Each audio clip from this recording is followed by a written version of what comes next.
जैसे आए थे, ऐसे लगता है ये World War III, ये जो नया हमारा दुश्मन आया, ये कोरोना वायरस जो है, उसके बाद नक्शा चेंज होने वाला है, बदलने वाला है। तो हम उसको भी हम चाहते हैं कि हमारा उसमें योगदान हो, हम उसको बदलें, अपने ट्रम्प जी को लेके आए, और जो सरकार जहां बनेगी, जैसे कि कांग्रेस है उसको रिपब्लिकन बनाए, सेनेट तो पहले है ही रिपब्लिकन। एक बार ऐसा बन गया, ऐसा माहौल बन गया, तो हम ऐसा होगा कि यहाँ पर सारा अमेरिका और हमारा भारतवर्ष मिलकर, ये दो बड़ी बड़ी डेमोक्रेसीज मिलकर सारी दुनिया को बदलने वाली हैं, उनको धार्मिक बनाने वाली हैं।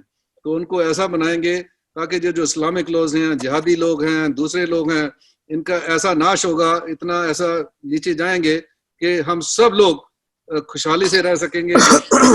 इन्होंने बोला कि वासुदेव कुटुंबकम, तो हमारा परिवार है, पर हम ये जो दूसरे लोग, दुश्मन लोग हैं, जिहादी लोग हैं, जो एंटी हिंदू फोर्सेस हैं, हम चाहते हैं कि उनका नाश होना बहुत जरूरी है। जैसे महाभारत में कौरवों का नाश होना जरूरी था, हमारे गीता में बताया कृष्ण जी ने, तो हम भी ऐसे चाहते हैं कि हम सब मिलकर नाश भी करें और साथ में अपने लोगों को आगे करें, तो और धार्मिक बनाएं, उनको सनातनी बनाएं, और ये सनातन धर्म सिर्फ अमेरिका या भारतवर्ष में ना हो, सारे संसार में हो, सारा जो वर्ल्ड है उसमें हम ये फैला सकें। तो ये हमारी यहाँ पर कोशिश है, और आपका आशीर्वाद चाहिए। देखिए आप तो बहुत बड़े बड़े काम कर रहे हैं अमेरिका, इंडिया में, भारतवर्ष में, तो हम यदि हमारी कोई ऐसी वहां पर जरूरत पड़े, आवश्यकता पड़े, ताकि हम यहाँ से ये आंदोलन, यहाँ से ये रेवोल्यूशन भारत में भी ला सकें, क्योंकि आपकी कई लिमिटेशंस हैं वहां पर।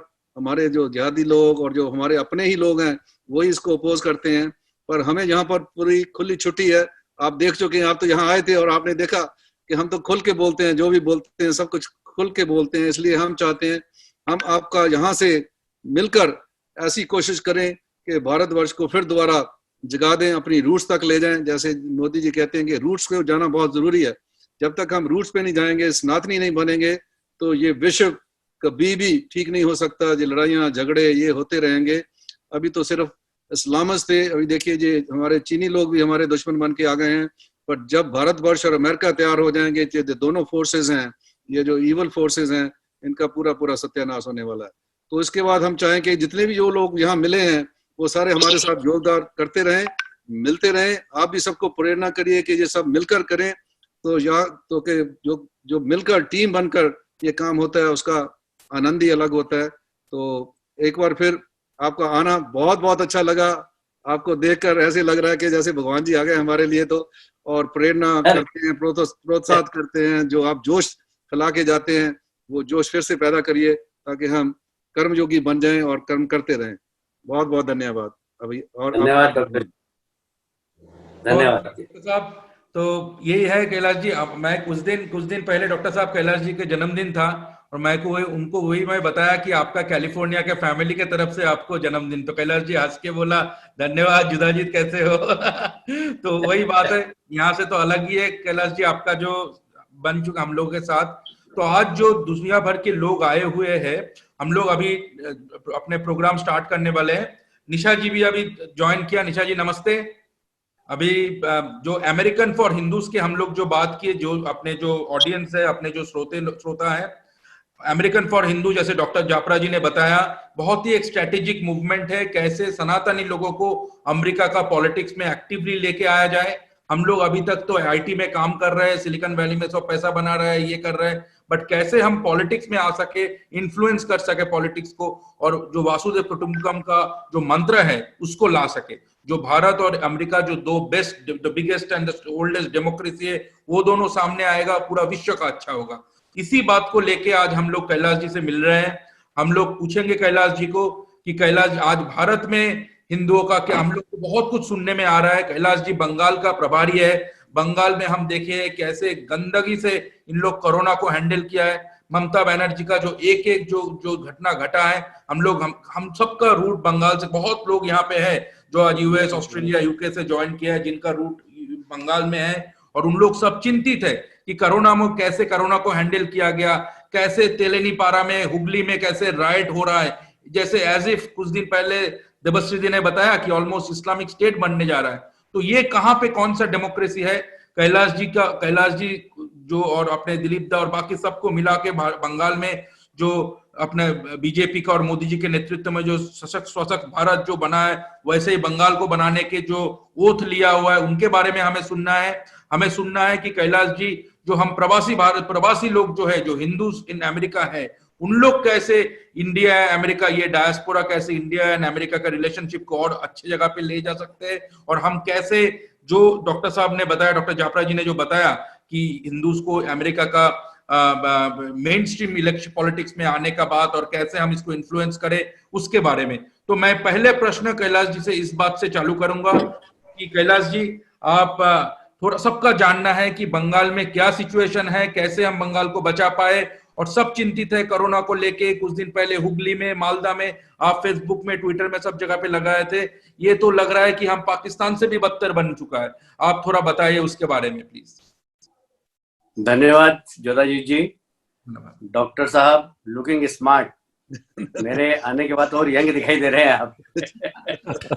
उपस्थित सभी मित्रों, मुझे बहुत प्रसन्नता है कि आज दुनिया भर के भारतीयों से मेरा संपर्क हो रहा है, और ऐसे समय में हो रहा है जब सारे विश्व के अंदर एक छोटे से, हम लोग बोलचाल की भाषा में बोलते हैं, पिस्सू वायरस ने पूरी दुनिया को एकदम हिला के रख दिया है। और विशेषकर अमेरिका जैसे बड़े देश, इटली, फ्रांस, जर्मन, यहाँ हालत बहुत ज्यादा खराब हुई। तो मेरी तो पहले उन सब लोगों के प्रति सहानुभूति है जो विदेश में रह रहे हैं। सब स्वस्थ रहें, मस्त रहें, ईश्वर की कृपा बरसे, और कम से कम इस वायरस से वो कहीं भी संक्रमित नहीं हो, ये मेरी शुभकामनाएं। मुझे एक मोदी जी का बड़ा अच्छा शब्द याद आता बार बार, कि वो कहते हैं जब भी कोई चुनौती आती है तो एक अवसर दिखाई देता है, जब भी कोई विपरीत परिस्थिति आती है तो एक अवसर भी उसमें छुपा रहता है। आप उस अवसर को तलाशिए और आगे बढ़िए, ये मोदी जी ने अपने पहले भाषण में कहा था। मुझे लगता है कि ये भी चुनौती है, एक विपरीत परिस्थिति है सारी दुनिया के लिए, पर यदि आशा की किरण कहीं से है तो वो भारत से। इसलिए मैं कह रहा हूं कि हमें ही नहीं पता कि हमारे पूर्वजों ने हमारे घर के अंदर, हमारे किचन में, हमारे खान-पान में, हमारी दिनचर्या में वो सारी चीजें दे रखी है जिसको हमने अभी तक, जिसकी हमने चिंता नहीं की। जैसे घर का किचन हम देखें तो किचन के अंदर हल्दी है, किचन के अंदर अजवान है, किचन के अंदर हींग है, किचन के अंदर वो सारी मेडिसिन है, चाहे वो काली मिर्ची हो, चाहे जायपत्री हो, चाहे दालचीनी हो, ये सब हमारे किचन में रहती है। और ये सब एंटीवायरस, ये सब वायरस को रोकती है। तो हमें नहीं पता कि हमारे घर के अंदर क्या क्या है।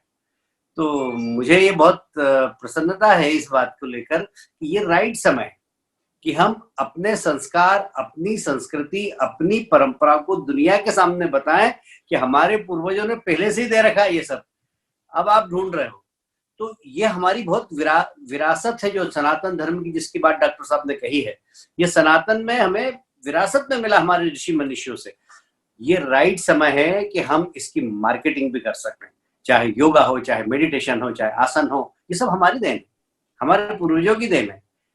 आज मोदी जी ने योग दिवस मनाकर सारे दुनिया के अंदर योग को प्रसिद्ध कर दिया, और न सिर्फ प्रसिद्ध किया, सारी दुनिया के अंदर भारतीय योग क्रिया करने वाले लोग टीचर्स बनकर गए। लगभग मेरी जानकारी में 150 से ज्यादा लोग अलग अलग देशों के अंदर टीचर्स बनकर गए और योगा सिखा रहे हैं। ये हमारी पुरानी विरासत है, ये आदमी को अंदर से स्ट्रांग बनाती है, हमारा रेस्पिरेशन सिस्टम ठीक करती है।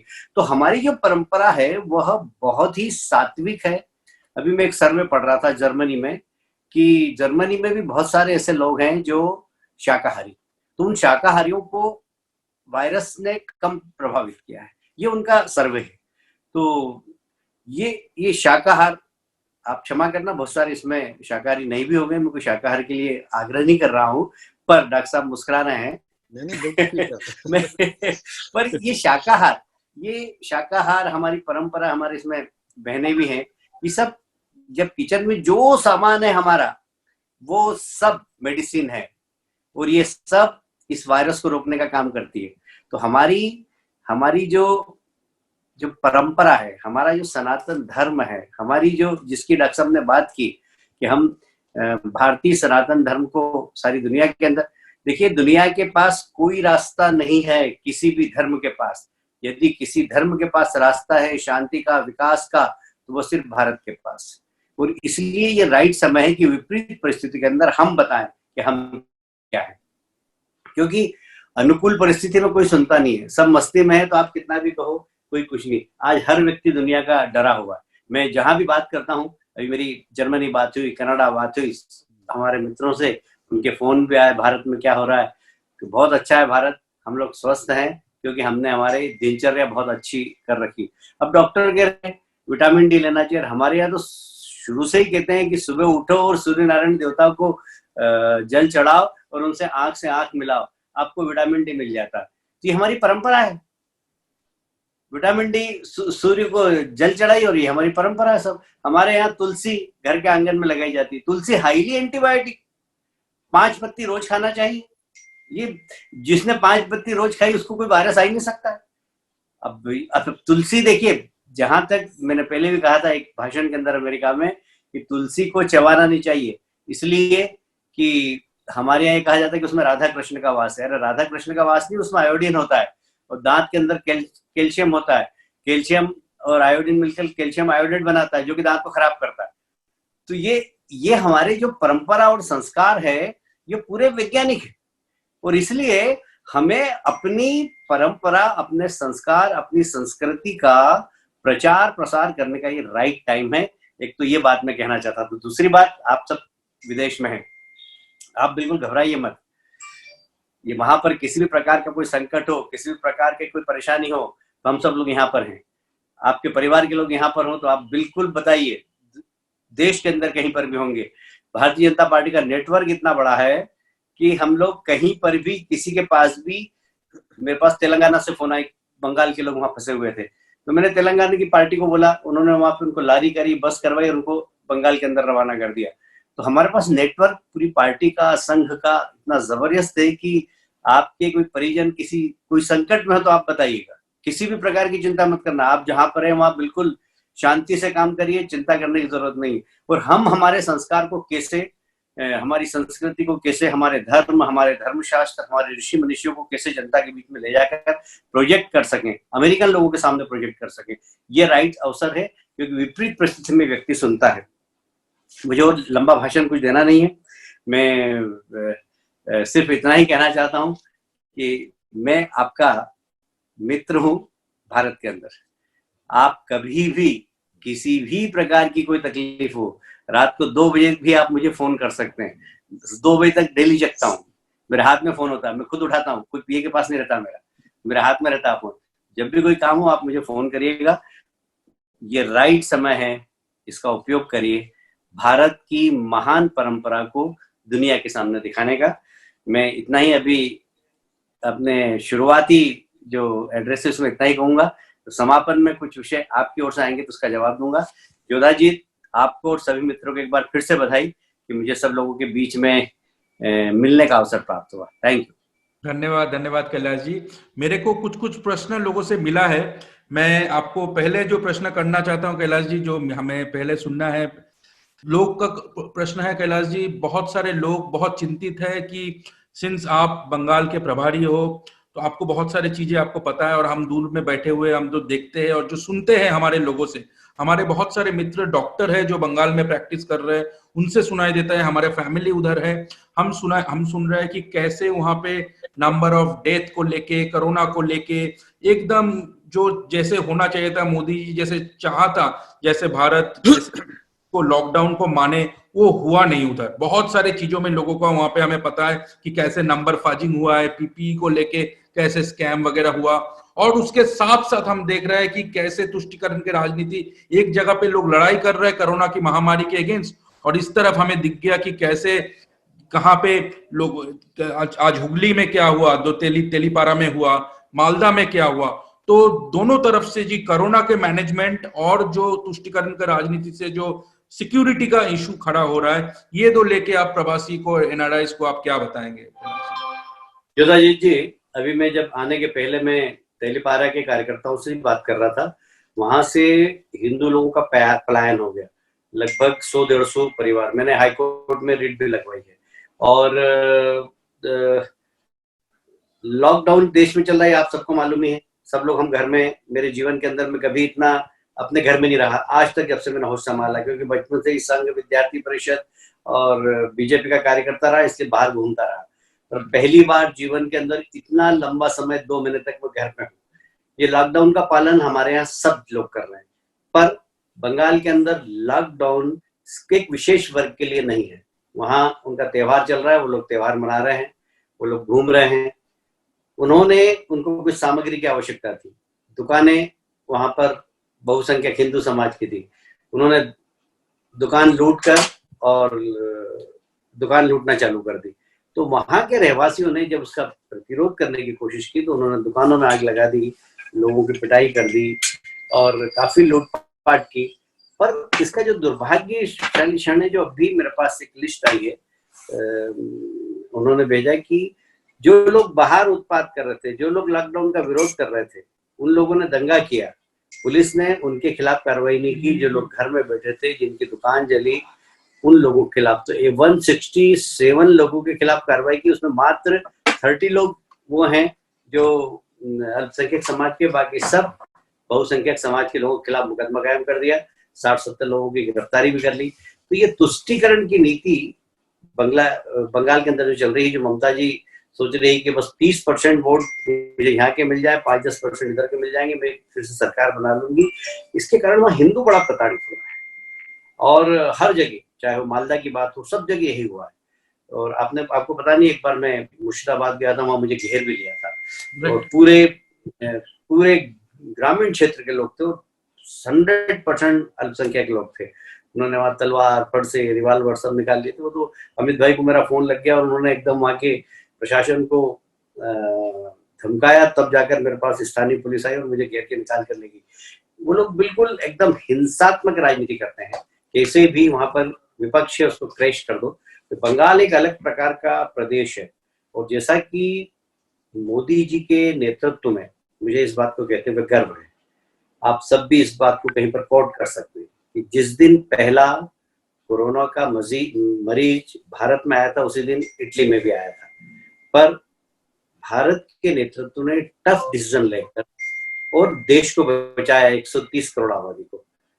पर इटली में आप देखिए कितना लोगों ने खोया है। उसका कारण है कि उन्होंने ठीक निर्णय नहीं लिया ठीक समय। तो नेतृत्व कभी कभी बहुत जबरदस्त भूमिका अदा करता है। और हम ये कह सकते हैं कि जितना नुकसान दुनिया के विकसित देशों में हुआ है, उसकी तुलना में भारत के अंदर बहुत कम नुकसान है। मैं ऐसा नहीं कह रहा हूँ नुकसान नहीं हुआ, पर बहुत कम नुकसान है, इसलिए कि हमारा नेतृत्व बहुत सशक्त है। और मुझे ये कहते हुए गर्व है कि अन्य राज्यों के मुख्यमंत्री भी, चाहे महाराष्ट्र हो, हमारी सरकार नहीं है वहां पर, चाहे उड़ीसा हो, हमारी सरकार नहीं है वहां पर, हमारी पार्टी की सरकार नहीं है वहां पर, चाहे राजस्थान हो, हमारी पार्टी की सरकार नहीं है, पंजाब हो, वहां हमारी पार्टी की सरकार नहीं है, वहां के मुख्यमंत्री जी भी कहते हैं कि मोदी जी, जो आप निर्णय लेंगे हम आपके साथ हैं। सिर्फ बंगाल के मुख्यमंत्री ऐसी हैं जो इस विषय में भी राजनीति कर रही है।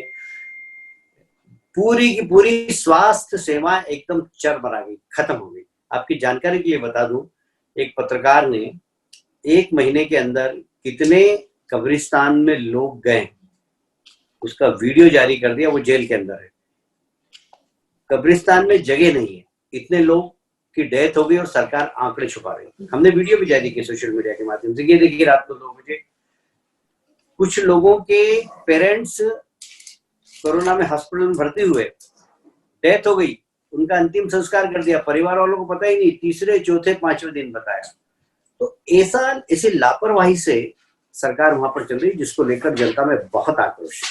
और हमने मैदान में भी, चूंकि वहां पर लॉकडाउन है, तो हमने मैदान में भी और एक नए तरीके से हमने आंदोलन किए कि अपने घर में प्ले कार्ड लेकर बैठ जाओ। सारे प्रदेश के अंदर लगभग 40,000 कार्यकर्ताओं ने अपने घर में प्ले कार्ड लेकर सरकार का विरोध किया। और उसके कारण, जैसे मोदी जी गरीब को फ्री अनाज दे रहे हैं 10 किलो, वो अनाज डिस्ट्रीब्यूशन नहीं हो रहा है। तो एक तरीके से बिल्कुल वहां की स्थिति बहुत खराब है।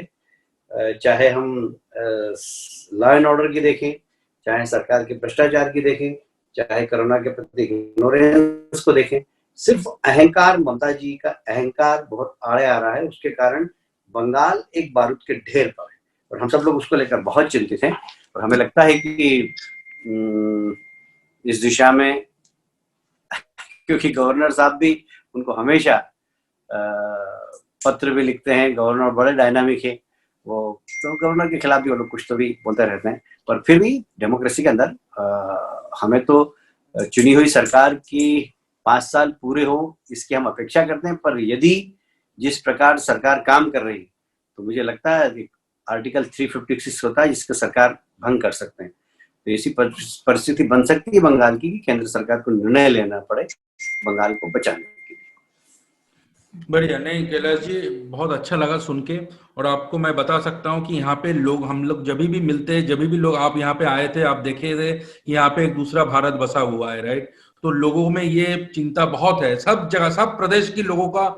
मैं आपको बता सकता हूँ कैलाश जी, अगर भाजपा सही में बंगाल में आ सके और ये जो जो चल रहा है आज के दिन से उसको बांग्ला माँ को बचा पाए, इसका आशीर्वाद जो आएगा वो शायद और 50 साल हमारा पार्टी को और 100 साल के लिए ले जाएगा। क्योंकि ये सही में बोले भारत माँ के नाम के ना एक कैंसर बन चुका है ये जो राजनीति चल रहा है उधर पे। तो बहुत बढ़िया कैलाश जी, आपको एक हमारे साथ है, आपको परिचय कराएंगे। कृष मूर्ति जी है जो हमारा अमेरिकन फॉर हिंदूज का one of the board members है। अपने साथ आदित्य सत्संगी जी है जो मेनली हमारा जो धार्मिक प्रचार जो है, अपने जो धार्मिक जो यूनिट है अमेरिकन फॉर हिंदू, वो संभालता है। तो मैं पहले पूछूंगा कृष जी, आपका क्या प्रश्न है Kailash ji? First of all, namaste, Kailash ji. And first of Bengal has contributed so much for India over the period of time. I have nothing but the greatest respect for Bengal. And Bengal has also given us Jujaji ji too to us. So that's another addition for us. So Kailash ji, I'm going to put a question that one of our members and volunteers of American for Hindus have asked. And that is, Bengal is in a desperate state. Why the state government is not dismissed by center like that of, in the past they have done it to Kalyan Singh government and everything. We have been seeing this how long? Kailash ji, how BJP is preparing itself to reach the grassroots in Bengal to politically, socially and culturally defeat TMC and communism? One of the questions that one of our Americans for Hindus members have asked. So I'm presenting you their question ahead of mine. Okay, मुझे एक प्रश्न का जवाब देना, ये last में इकट्ठा दूं मैं सबके? आप कैलाश जी बोल सकते हैं, इसमें आप आपकी विचार रख सकते हैं इस प्रश्न के ऊपर। हम लोग एक एक करके लेंगे उसके बाद क्वेश्चन। हाँ, तो जैसे थैंक यू मिस्टर कृष्णमूर्ति, आपने चिंता प्रकट की है। मैं आपको सिर्फ इतना बताना चाहता हूं कि भारतीय जनता पार्टी और संघ परिवार दोनों मिलकर बंगाल में हम लोग काफी ग्रास रूट लेवल पर काम कर रहे हैं। मुझे लगभग 5 वर्ष हो गए हैं यहाँ पर बंगाल का इंचार्ज बने। जब मैं 5 साल पहले गया था तो हमारे 4-5 डिस्ट्रिक्ट में ही जो अर्बन एरिया है वहीं पर हमारा काम था, ग्रास रूट लेवल पर काम नहीं था। पर मेरे सहयोगी हैं माननीय शिव प्रकाश जी, माननीय सुरेश पुजारी जी और अरविंद मेनन जी।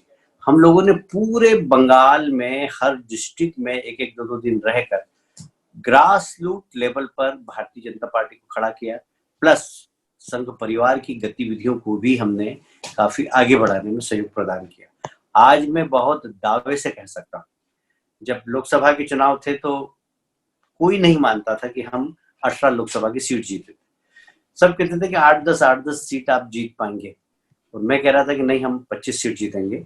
पर दुर्भाग्य से कुछ लास्ट मोमेंट पे हम लोग जो करना चाहिए था वो नहीं कर पाए।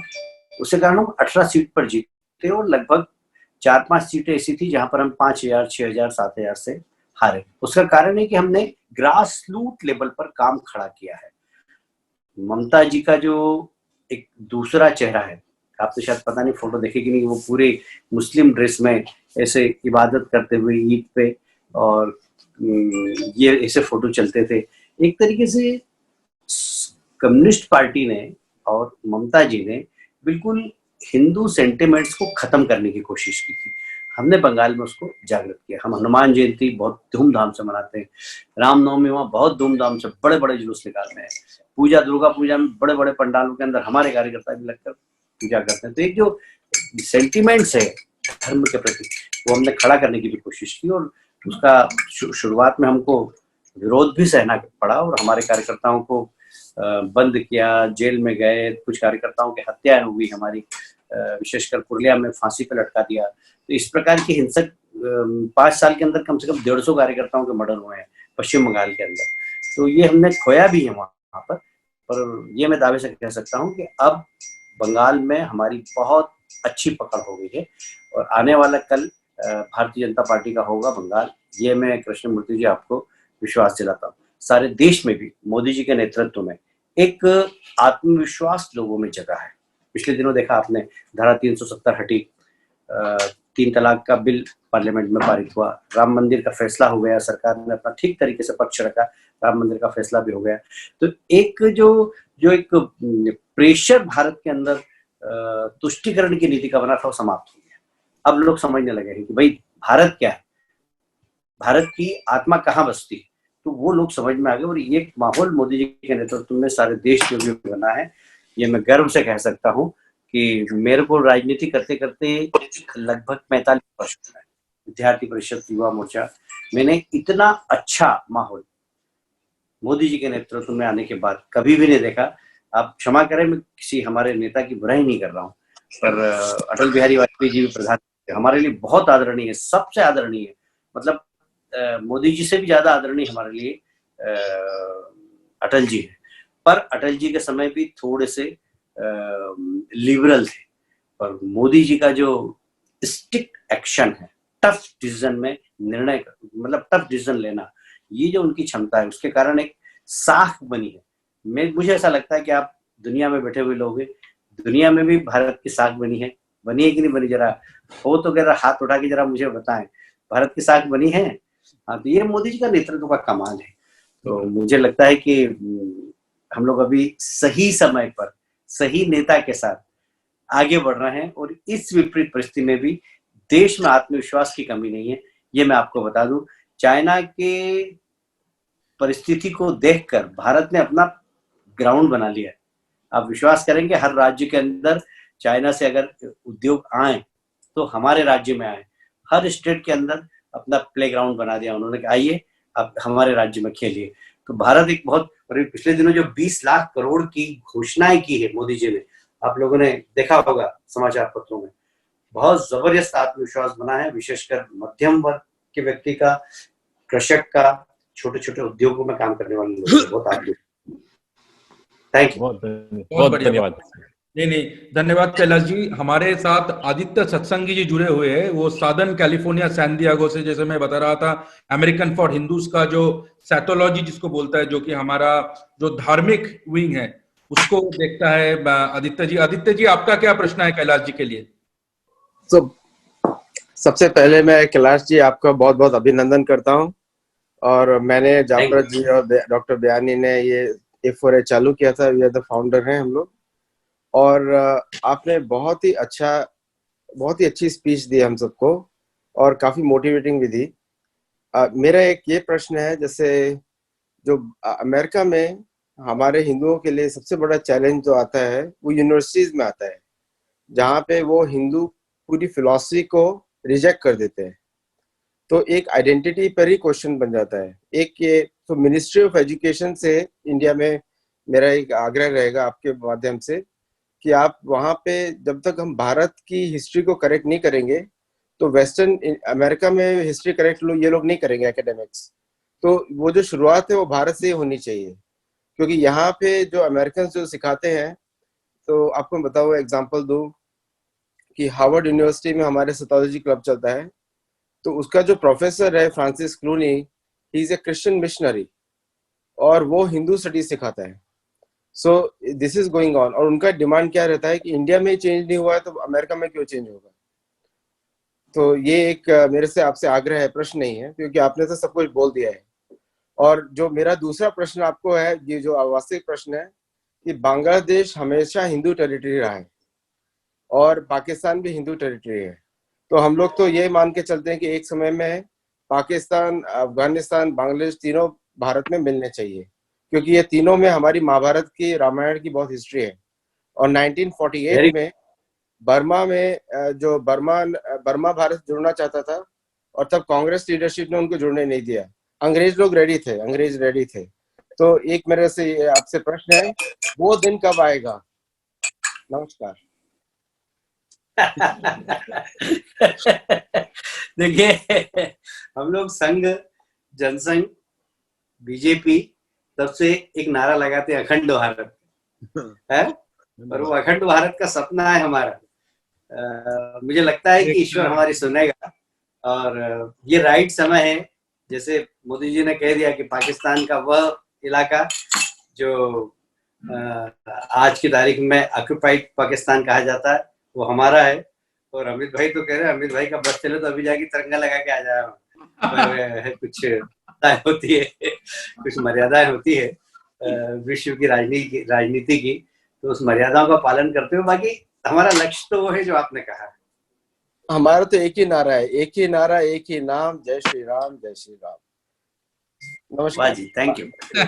बढ़िया है। हमारे साथ कनाडा से कैलाश जी जुड़े हुए रुद्र, वो हमारा अमेरिकन फॉर हिंदूज का यंग कार्यकर्ता है। और आप शायद देखे होंगे कुछ दिन पहले जब एक चिट्ठी, काफी सारे चिट्ठी यहाँ से एनआरआई डॉक्टर्स लोग भेजे थे, और उसके ऊपर महुआ ने बहुत बड़ा सा लिख दिया था कि कैसे आप बोलते हो।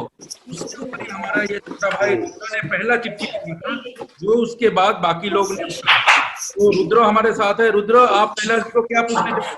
हाँ, नमस्कार कैलाश जी। नमस्कार रुद्र, नाम भी तुम्हारा बहुत अच्छा है यार। नमस्कार सर, नमस्कार सर। मैं सर सिर्फ दो सवाल आपसे पूछना चाहता हूँ। मैंने दिसंबर से आपने मिलने की कोशिश की थी, लेकिन आप उस टाइम मुर्शिदाबाद चले गए थे, तो इसीलिए उस टाइम मिला नहीं पाया। तो सर मेरा एक कहना है कि मैं जस्ट लास्ट दिसंबर में गया था, तो सपन दासगुप्ता सर से भी मैंने मिला था, और उनको भी कहा था कि बंगाल में जो फेयर प्राइस की मेडिसिन शॉप चालू हुए हैं, वहां एंटीबायोटिक की डोजेज 50% से भी ज्यादा कम है। मैंने मेरे लैब में टेस्टिंग किया, जैसे कि मानिए सर कोई एजिथ्रोमाइसिन 500 mg लिखा है, तो उसका एक्चुअल डोज उस पे मिलता है 200 mg, तो 60% डोज ज्यादा डिक्रीज एफिशिएंट है। लेकिन इसको लेकर भारतीय जनता पार्टी से कोई कार्रवाई नहीं किया। मैंने आपसे मिलने की कोशिश की ये कहने के लिए कि मैं मेरे लैब में खुद के हाथों में टेस्टिंग किया, लेकिन सर ये डॉक्यूमेंटेशन आना चाहिए CDRI से, क्योंकि वो हमारा सेंट्रल ड्रग रिसर्च इंस्टीट्यूट है लखनऊ का। तो आप अगर कृपा करके इस इशू को रेस करेंगे 2021 विधानसभा से पहले, तो ये एक अच्छा इशू बन सकता है दीदी के खिलाफ। ठीक है सर, तो ये कृपा करके आप कुछ करिए कि जहां से भी बंगाल के कहीं भी फेयर प्राइस मेडिसिन शॉप से मेडिसिन खरीदिए, डिफरेंट एंटीबायोटिक, और CDRI पे भेज दीजिए, आपका काम हो जाएगा, मैं गारंटी देता हूँ सर। ठीक है, मैं जेनेटिक्स का बैकग्राउंड का हूँ सर मैं आपको गारंटी देता हूँ ये काम होगा। ठीक है सर, मैं अपने हाथों में टेस्ट किया। ये सर एक है। मेरे को ईमेल करना। ठीक है सर, ठीक है सर मैं आपको ईमेल कर दूंगा। और सर दूसरी चीज जो मैं कह रहा हूँ कि सर ये जैसे आपने कहा कि चाइना से एग्जिट हो रहा है बहुत सारे कंपनियों का, और हमारे मोदी जी ने अभी से शुरू कर दिया तैयारी, ग्राउंड सेट करके रखा, लेकिन दीदी ने अभी तक कोई ग्राउंड सेट नहीं की। और बंगाल में सर 34 साल जो कम्युनिस्ट राज से, मैं प्रेसिडेंसी कॉलेज का हूँ, कम्युनिस्ट कॉलेज थे, वहां से मैंने राम भक्त बन गया तो वो अलग बात है। तो सर ये जो बंगाल की जो स्टूडेंट्स लोग हैं, उनको साइकिल देके, पैसा देके दीदी ने खरीद के रखा, तो यंग जनरेशन की वोट भारतीय जनता पार्टी को नहीं मिलेगा बंगाल में। तो सर अगर आप इंडस्ट्री के ऊपर फोकस करेंगे, और सर आप ये यंग जनरेशन के पास रखेंगे कि भारतीय जनता पार्टी बंगाल पे आने पे ही हम इंडस्ट्रियल डेवलपमेंट करेंगे, इंडस्ट्रियल रिवोल्यूशन करेंगे, तो चाहे जितना भी स्टूडेंट SFI में हो, TMCP पे हो, उसका वोट हमारे पास ही आएंगे, क्योंकि बंगाल में अभी एक भी इंडस्ट्री नहीं है सर। सर कृपा करके आप ये दो इशू थोड़ा आपका दिमाग पे रखिए सर। और मेरा हिंदी थोड़ा कमजोर है सर, इसके लिए मैं माफी चाह लेता हूँ। बहुत मीठी लग रही है, बहुत मीठी लग रही है।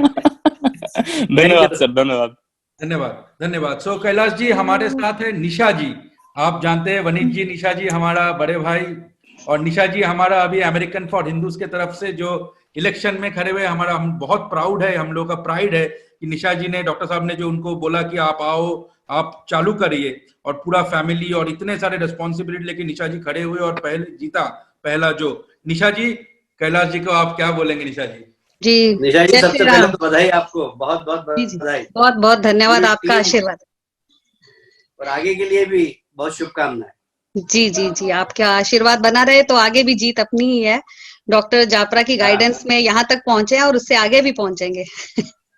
तो कैलाश जी, मैं यही कहना चाहूंगी कि आप और मोदी जी के गाइडेंस में, जैसे इंडिया बहुत अभी एक्टिव है पूरा ग्लोबल लेवल पर, सेम यहाँ पर डॉक्टर जापरा जी के गाइडेंस में ना हम सब हिंदू भी एकजुट हो गए हैं, और अभी हम अपने खिलाफ किसी से एक शब्द किसी का सुनते नहीं है, गवारा नहीं करते, और सब रेडी रहते हैं। एक तो इतना इंफॉर्मेटिव हो गए हैं हम लोग यहाँ पर कि जो हम इतने लिबरल साइड पे रहते थे, अब हम बिल्कुल सतर्क हो गए हैं कि नहीं, अभी हमको इसको इजी नहीं लेना है, और पूरा अपने हाथ में अपना हथियार उठा के खड़े हैं हम। पूरी इन्फॉर्मेशन रहती है। डॉक्टर जापरा बहुत यहाँ पे एफर्ट भी लगा रहे हैं। Thank you so much doctor Japra. आपने तो आने वाली हमारी कितनी जनरेशंस के लिए एक इतना स्ट्रॉन्ग प्लेटफॉर्म दे दिया है हम सबको कि मैं आपको बता नहीं सकती हूँ। As a mother I am very proud कि अभी जो हमारा हिंदुइज्म है उसको लेकर के यहाँ पे जो हमने मशाल जलाई है ना, वो बहुत दूर तक जाने वाली है, and I am very proud of that कि मैं आपके साथ जुड़ी हूँ। और कैलाश जी भी आए थे पिछले साल, तो आपसे भी बहुत कुछ सीखा, इतना कुछ सीखा है जो अब हमारे साथ जाएगा, अब अगली जनरेशन तक पहुंचेगा। तो आप सब लोग ये जो बहुत अच्छा काम कर रहे हैं ना हमारे धर्म के लिए, हमारे भारतवर्ष के लिए, तो उसका दिल से धन्यवाद आपको। Thank you so much doctor Japra too. Thank you. Nisha ji, आप भी बहुत अच्छा कर रहे हैं, बहुत अच्छे भजन गाती हैं मंदिरों में, मुझे बहुत लोग तारीफ करते हैं आपकी गतिविधियों की। Thank you. वो तो अपने धर्म के लिए करना है, उसका प्रचार पूरे जोरों शोरों से करना है, और पूरा निर्भय होके कर रहे हैं हम लोग। आप लोगों से ही सीख रहे हैं, और आगे अपने बच्चों को सिखाना है इस चीज को कि कैसे हमें इस चीज को लेके बहुत प्राउड रहना है आगे भी। ठीक है, धन्यवाद। बहुत बढ़िया धन्यवाद निशा जी। हमारे साथ कैलाश जी जुड़ चुका है देवाशीष जी, जो ओरिजिनली कलकत्ता से ही है, बट यहाँ पे सिलिकॉन वैली में काम के बहुत साल से यहाँ पे है। उनका भी बंगाल को लेके बहुत चिंता और प्रश्न है। तो देवाशीष जी, आपका क्या प्रश्न है कैलाश जी के लिए?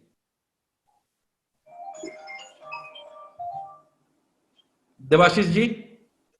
कैलाश जी, आप जब सुन रहे हैं ना, कैलाश जी आप जब आए थे आपसे तो मिले और बहुत मजा हुए आपका भाषण सुन के। एक चीज तो मन में रह गए कि आप भारतीय हो कल्चर से, और आप अमेरिकन हो, यहाँ पे रह रहे हो। सो आपने जो मिलजुल के बनाया कि कैसे हम भारतीय है, कैसे हम अमेरिकन है, दैट्स अ लर्निंग जो अभी भी है। डॉक्टर जापरा जो करते हैं, आपने भी बंगाल में जो किया कि ग्राउंड लेवल में काम करना, जो प्लेटफॉर्म है उसको रोज यूज करना, और कैसे ग्राउंड लेवल पे काम करके then you see the result तो बहुत लैगिंग होता है। याद है 5 साल पहले आपसे एक बार बात हुई थी, आप बोले कि हम ग्राउंड लेवल नहीं करेंगे तो बंगाल में कभी घुस नहीं पाएंगे। सो वही चीज आप किए थे इधर पे भी। हम डॉक्टर जाफरा की लीडरशिप में, जुदाजीत जी ने जो प्लेटफॉर्म दिया, all this things we are doing कि ग्राउंड लेवल में डेली काम करना चाहिए। It's not just giving lecture. तो thank you for doing that. Bengal में तो आप जानते हो वी आर वेरी वॉरिड की तेलेनीपाड़ा मालदा में जो हो रहा है, and we are really scared. मतलब अपना रिश्तेदार है इंडिया में, मेरे पिताजी है इंडिया में, तो वी आर वेरी स्केयर्ड कि कैसे ये होगा, like what is the future of that. कि ऐसे अगर चलते रहेगा, एक एक जगह से हम लोग छोड़ के जा रहा है। We are from Bangladesh, originally from Bangladesh. एक बार हम लोग छोड़ के आए थे उस कंट्री को, अभी अगर इधर भी ऐसा हुआ तो कहाँ जाए हम लोग। तो we are looking forward for your guidance and कैसे इसको हम बेहतर कर सके। Thank you.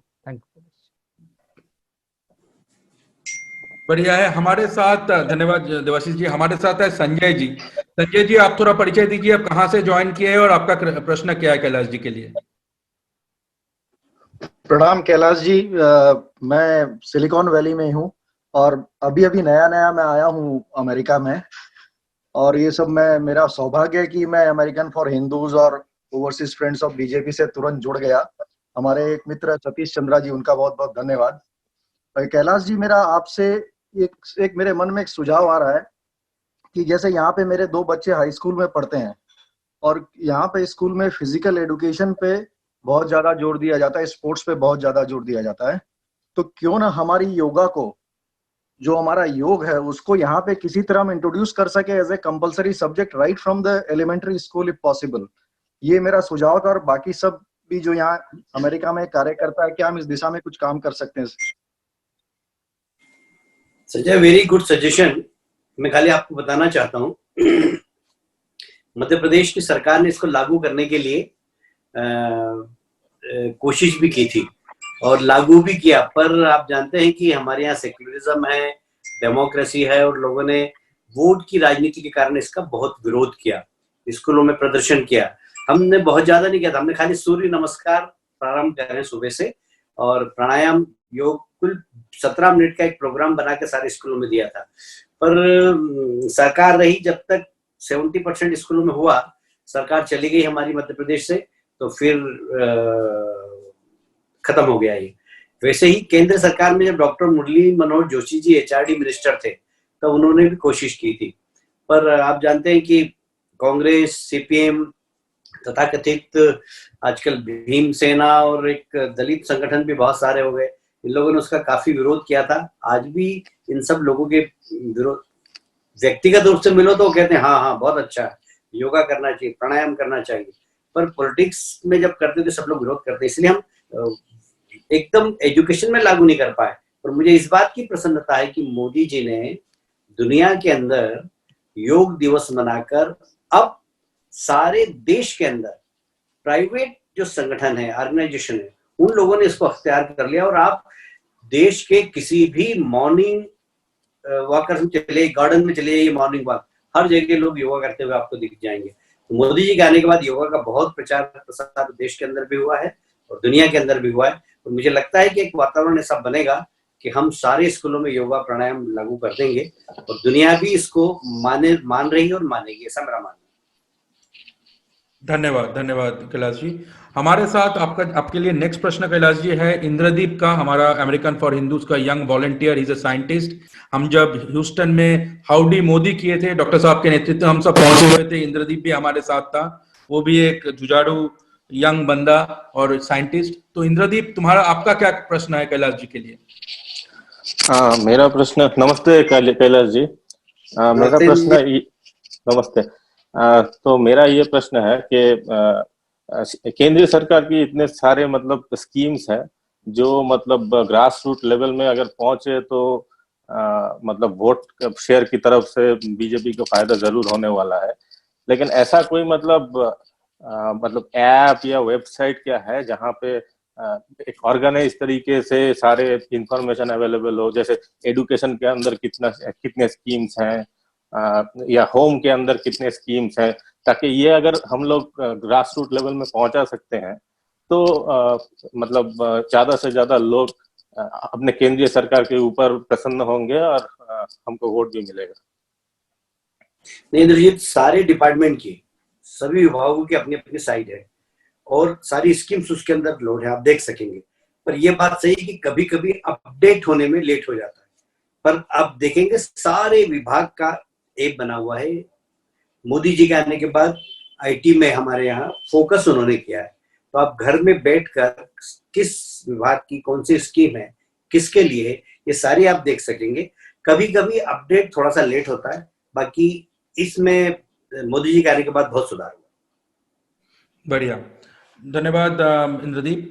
तो कैलाश जी, हमारा नेक्स्ट क्वेश्चन आपके लिए है मृण्मय दास है, मृण्मय भक्तदा, जो बंगाल से ही है, जैसे इंद्रदीप भी, जैसे वो वहां से जब जो आप देख सकते हो कितने NRI जो बंगाल से और बाकी जगह से कनेक्टेड है, आज जुड़े हुए दुनिया के हर कोने से। इंद्रदीप दा कनाडा का टोरंटो में थे, अभी डैलस में है, ह्यूस्टन टेक्सास का। इंद्रदीप दा आपका क्या, सॉरी मृण्मय दा आपका क्या प्रश्न है कैलाश जी के लिए? नमस्कार कैलाश जी। नमस्ते। मेरा नाम मृण्मय भक्त है। तो मेरा बंगाल से हूँ। दो क्वेश्चन है। एक क्वेश्चन है, ये बंगाल का मैं 2-3 डिस्ट्रिक्ट बोल रहा हूँ, जैसे इधर 24 परगनास, बशीरहाट, ये सब प्लेसेस में अभी काफी सारा बांग्लादेश का मतलब घुसपैठिया जिसको बोलता है, मतलब मुस्लिम जमायत, ये सब बंदा लोग आ गया। तो ये काफी सारा अभी ये सभी बंदा लोग राइट्स में ज्यादा से ज्यादा इन्वॉल्व है। और ग्रास रूट से मैं बोल रहा हूँ क्योंकि हमारे रिलेटिव्स रहते हैं, वो लोग अभी बहुत परेशान है। ये है नंबर 1। तो इसका लिए आप लोग क्या कर रहे हो, क्योंकि less than 1 year we have a vote state election. And the दूसरा थिंग है, ये स्टेट इलेक्शन जो अपकमिंग है उसमें हम एनआरआई जो बहुत सारा बंदा लोग, हम बंगाल से आया, जब हम लोग इधर आए 21 साल पहले, उस समय हमारा बंगाल में इतना आईटी जॉब वगैरह कुछ भी नहीं था। तो हम अभी भी फील करता हूँ, तो हम कैसे ये गवर्नमेंट चेंजेस में हम काम कर सकते हो। मैं खुद एक ओएफ बीजेपी का मेंबर हूँ, लास्ट 10 साल से मैं कनाडा में था, अभी इधर आया। तो अगर आपका कुछ सुझाव है, हम कैसे आपका साथ या बंगाल यूनिट का साथ काम कर सकते हो। नमस्ते। Thank you Minmay. पहले आपने जो कहा वो बिल्कुल सही है कि बांग्लादेश के घुसपैठिए हमारे यहाँ पहले सीपीएम ने बुलाए, उसके बाद ममता ने बुलाए अपना सिर्फ वोट बैंक बढ़ाने के लिए, और उनको तत्काल उनके राशन कार्ड बना दिए, उनको रहने के लिए व्यवस्था कर दी, सरकार की सारी योजनाओं का लाभ मिल गया।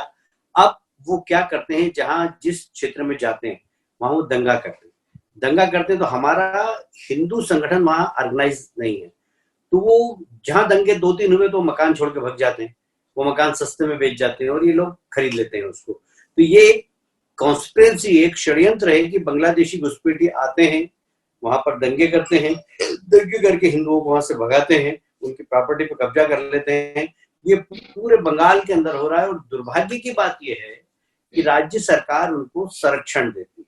सबसे बड़ी दुर्भाग्य की बात यह है, वहां बिल्कुल फेयर लॉ एंड ऑर्डर नहीं है। वहां पर निर्देशित किया जाता है कि आप बिल्कुल भी अल्पसंख्यकों के ऊपर किसी भी प्रकार का अत्याचार नहीं करेंगे, किसी प्रकार की उनको संरक्षण देंगे। मतलब अब आप में मालूम, मुझे कहना नहीं चाहिए, मैं कलकत्ता में मुझे लोग फोटोग्राफ भेजते हैं कि हेलमेट कंपलसरी है, और ये लोग गोल टोपी वाले निकल जाते हैं, पुलिस कुछ भी नहीं कहती है, क्या ये हमारे जवाई है क्या। मैं कहता हूँ कि भाई अगर आप इसी प्रकार की सरकार बनाओगे तो ये सब होगा। एक बार भारतीय जनता पार्टी की सरकार बनने दो, मोदी जी के नेतृत्व वहां पर काम होगा, तो देखना फिर कौन सी टोपी लगती है वहां। तो कुल मिलाकर वहां पर एक चेंज जरूरी है, और वो चेंज हम लोग भी और आप लोग भी उसमें क्या कर सकते हैं, क्योंकि आप विदेश में हैं तो अपने लोगों का एक टीम बंगाल के अंदर आप बनाइए, सोशल मीडिया के माध्यम से अपना सोशल मीडिया का ग्रुप बढ़ाइए, क्योंकि वहां मीडिया भी बिका हुआ भी और डरता भी है। बंगाल का मीडिया बहुत डरता है। जहां किसी ने, अभी मैंने बताया आपको कि एक पत्रकार ने कब्रिस्तान में पिछले 3 महीने का रिकॉर्ड निकाला और 1.5 महीने का अभी का रिकॉर्ड निकाला। उसने कहा कि 3 गुना ज्यादा यहाँ पर मौत हुई है। वो पत्रकार को नौकरी से हटा दिया, उसके खिलाफ 4 मुकदमे कायम कर दिए और वो जेल के अंदर है। तो वहां जरा सा भी सरकार के खिलाफ कोई पत्रकार अगर खोजी पत्रकारिता करता है तो उसका नुकसान हो जाता है। तो ये दुर्भाग्य की बात है, और पर डेमोक्रेसी में इन सब चीज को फेस करना पड़ता है। और डेमोक्रेसी का जवाब तो चुनाव है, एक वोट है। वो वोट अगर चले जाता है तो एकदम रूलर बदल जाता है। तो हम इंतजार करना पड़ेगा, और अगले चुनाव में आप लोग बैठकर प्लान करिए कि हम किस प्रकार वहां पर भारतीय जनता पार्टी की मदद कर सकते हैं, और मैं भी उसके लिए प्लान करूंगा। ये हम बाद में फिर बैठेंगे और आपसे सहयोग की अपेक्षा करेंगे। धन्यवाद कैलाश जी। तो मृण्मयदा, कैलाश जी हमारे साथ टेक्सास से जुड़े हुए शुभो दासगुप्ता दा। शुभो जी ओरिजिनली जमशेदपुर से है, बट बंगाल के और इस पूरा चीज में बहुत ही पैशनेटली, और अमेरिकन फॉर हिंदूज का एक ऑलमोस्ट ट्रस्टी मेंबर और बहुत ही क्लोजली हमसे काम करते हैं। शुभोदा, आपका क्या क्वेश्चन है कैलाश जी के लिए? थैंक यू जुदा, love you bro. Kailash ji, Jairam जी की नमस्कार, आपका बहुत अभिनंदन है। हम डैलस फोर्ट वर्थ से आपसे बात कर रहे हैं। हमसे यही पूछना था कि ये वेस्ट बंगाल में हम तो लड़ रहे हैं ममता दी को पराजय करने के लिए। आपके हिसाब से हमारे OF BJP, overseas friends of the BJP USA, उसके हिसाब से, क्योंकि हम उस ऑर्गेनाइजेशन के मेंबर हैं, नेशनल कमेटी के मेंबर है, हम आपसे यही पूछना चाहते हैं कि उसका क्या संगठन से हम आपके लिए इंडिया में और पश्चिम बंगाल में, हम क्या कर सकते हैं ताकि उसका एक प्रचंड एक प्रभाव बने, ताकि हम कुछ कर सके बंगाल के लिए? देखिए, आप लोग नजर रखिए बंगाल के ऊपर। अभी पिछले दिनों जो प्रवासी डॉक्टर्स ने एक पत्र जो ममता जी को लिखा था, उसको लेकर पूरे देश के अंदर काफी चर्चा हुई, क्योंकि जब आप लोग विदेश में बैठकर अपने प्रदेश की चिंता करते हैं और जब कोई विषय ऐसा रहता है जो पॉइंट आउट करते हैं, तो उसको पूरा देश बड़े गंभीरता से लेता है। तो ऐसे समय में मैं समझता हूँ आप और अपने ग्रुप के माध्यम से समय पर कभी एक प्रधानमंत्री जी को पत्र लिख दिया कि प्रधानमंत्री जी, जिस प्रकार बंगाल में हो रहा है वो घोर अप्रजातांत्रिक है, आपको कुछ एक्शन लेना चाहिए, क्योंकि वहां पर ये हो रहा है, हिंदुओं के साथ पर अत्याचार हो रहा है, ये हो रहा है, ऐसा एक बार आपने कर दिया। जैसे मैंने अभी उदाहरण बताया कि जो लोग घर में बैठे थे, जिनके मकान जले, जिनकी दुकान जली, उन लोगों के खिलाफ मुकदमे कायम हो गए, उनके परिवार वालों को बंद कर दिया, कुछ लोग घर छोड़ के भाग गए। अब ये एक ऐसा विषय है कि इसमें साफ दिखता है कि ये एक तुष्टीकरण की नीति और सरकार नियम के अनुसार काम नहीं कर रही है।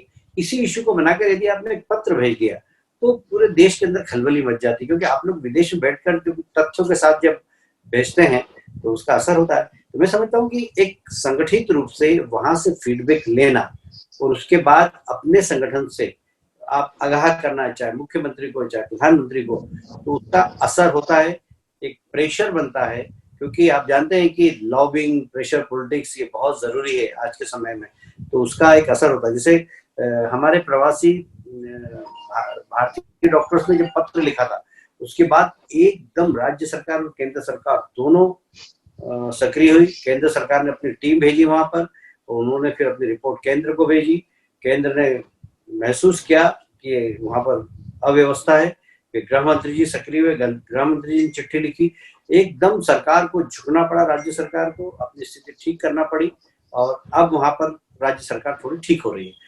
पर आपकी भूमिका उसमें बड़ी सकारात्मक हो सकती है। मैं समझता हूँ कि आप एक अच्छे ऑर्गेनाइजेशन वहां से चला रहे हैं, वहां से आप समय समय पर प्रधानमंत्री जी को, माननीय मुख्यमंत्री बंगाल के, उनको एक पत्र लिखेंगे, तो वह मोरल सपोर्ट हम सब लोगों के लिए होगा जो लोग हम मैदान में काम करते हैं।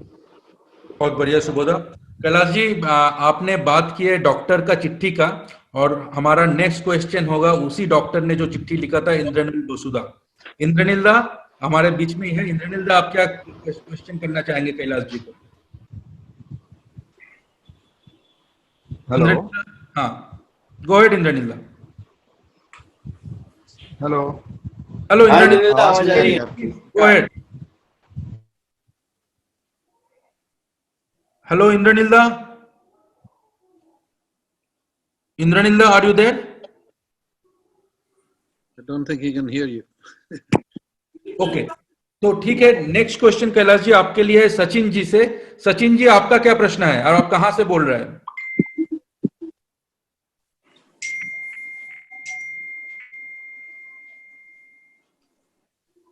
हेलो, प्लीज बताइए आपका क्वेश्चन। हाँ नमस्कार कैलाश जी, मैं आपका पहले मैं शुक्रिया अदा देना चाहूंगा, आपने टाइम दिया, और आपके ऑफिस से हमें फोन भी आया था इंदौर में, जब आपने हनुमान जी के लिए वो पूजा करनी थी, तो मैं आ नहीं पाया था। मैं यूएस में था 2-3 साल, अभी इंडिया में हूँ। मेरा क्वेश्चन ये है कि मैं जम्मू का रहने वाला हूँ, और हम ना काफी सारे लिबरल्स को एक्सपोज करते हैं, एंटी हिंदू वाले जो ब्रिगेड है उनको एक्सपोज करते हैं अपने सटायर के थ्रू, अपने पोस्ट के थ्रू, एफबी और ट्विटर पे, तो हमें इतना सपोर्ट नहीं मिल पाता। अब जैसे मैं आपको एक एग्जांपल दूंगा, कांग्रेस के एक वर्कर हैं कश्मीर वैली से, और वो फेसबुक पे ओपनली हिंदू को थ्रेट्स कर रहे हैं, ओपनली। और कल मैंने ये मुद्दा ट्विटर पे उठाया, अब जाके 24 घंटे या 48 घंटे के बाद मीडिया में ये बात आ रही है। मतलब अगर हम ये मुद्दा नहीं उठाते हैं तो मीडिया ये बात ही नहीं करती है, और कई बार हमें सपोर्ट ही नहीं मिलता है। और वेस्ट बंगाल के लिए भी हम इतना एक्सपोज करते हैं, लेकिन हमें सोशल मीडिया पे इतना हेल्प नहीं मिल पाता है, तो उसकी हेल्प के लिए एक कंसर्न था। सचिन, हमें ऑर्गेनाइज वे में काम करना पड़ेगा। काम तो बहुत लोग कर रहे हैं, बिखरे हुए अगर हम काम करते हैं, जैसे एक उंगली है, यदि इसको कोई पकड़ लेगा तो मोड़ सकता है, पर यदि हमने मुट्ठी बांध ली तो इसको मोड़ना बड़ा मुश्किल होगा। तो सचिन, हमें एक ग्रुप तैयार करना पड़ेगा, जैसे बंगाल का सोशल मीडिया है, बंगाल के सोशल मीडिया में उज्ज्वल परीख हमारा काम देखता है, तो उज्ज्वल से कॉन्टेक्ट करें। ऑल इंडिया में हमारे अमित मालवीय काम करते हैं, तो अमित मालवीय से काम करें। तो हम लोग ऐसे ही संघ का भी सोशल मीडिया है, हमारे यहाँ विश्व भारती करके संस्था चलता है। ये सब लोग इस ऑर्गेनाइजेशन के लिए काम करते हैं। मैं समझता हूँ इस नेटवर्क से आप जुड़कर काम करेंगे तो आपको बहुत सहयोग मिलेगा। और हम लोग बीजेपी के भले ही बैनर से नहीं, बाकी थर्ड पार्टी से ऐसे मूवमेंट को निश्चित रूप से सपोर्ट करते हैं।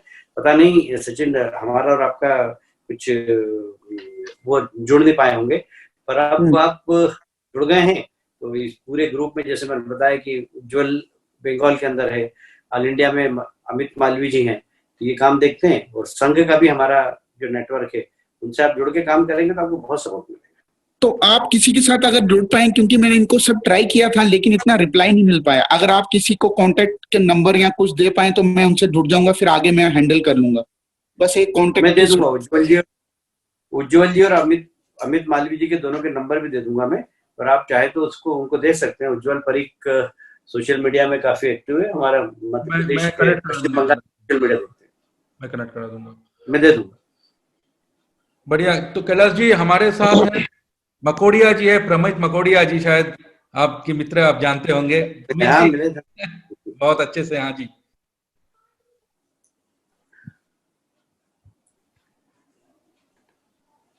हेलो प्रमित जी, जरूर। नमस्ते। हाँ कैलाश जी, बहुत बहुत प्रणाम, बहुत बहुत अभिनंदन आपका। सर थैंक यू, बड़ा ठीक हो सर। पहले तो मैं आपको भी वंस अगेन बड़ा आपको धन्यवाद करना चाहता हूँ। मैं डॉक्टर जापरा को भी धन्यवाद करना चाहता हूँ, जिन्होंने इतना अच्छा ऑर्गेनाइज किया और एक जबरदस्त प्लेटफॉर्म हम सब एनआरआईज को दिया, जो आपसे और आप जैसे वरिष्ठ नेताओं से हम संवाद बनाए रख सके।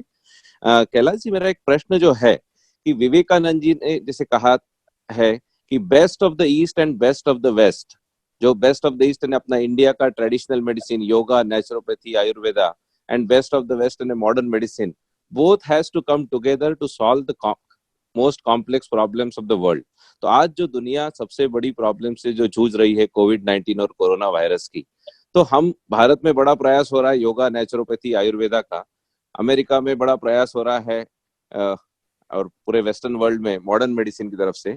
तो मैं चाहता हूं कि कैलाश जी आपके नेतृत्व में या भारत सरकार के और मोदी जी के नेतृत्व में एक विशेष प्रयास हो कि इंटीग्रेटिव मेडिसिन और होलिस्टिक हेल्थ, जो अपने सनातन धर्म की पूरे दुनिया को सबसे बड़ी गिफ्ट है, कि हम कैसे ट्रेडिशनल मेडिसिन और मॉडर्न मेडिसिन को इस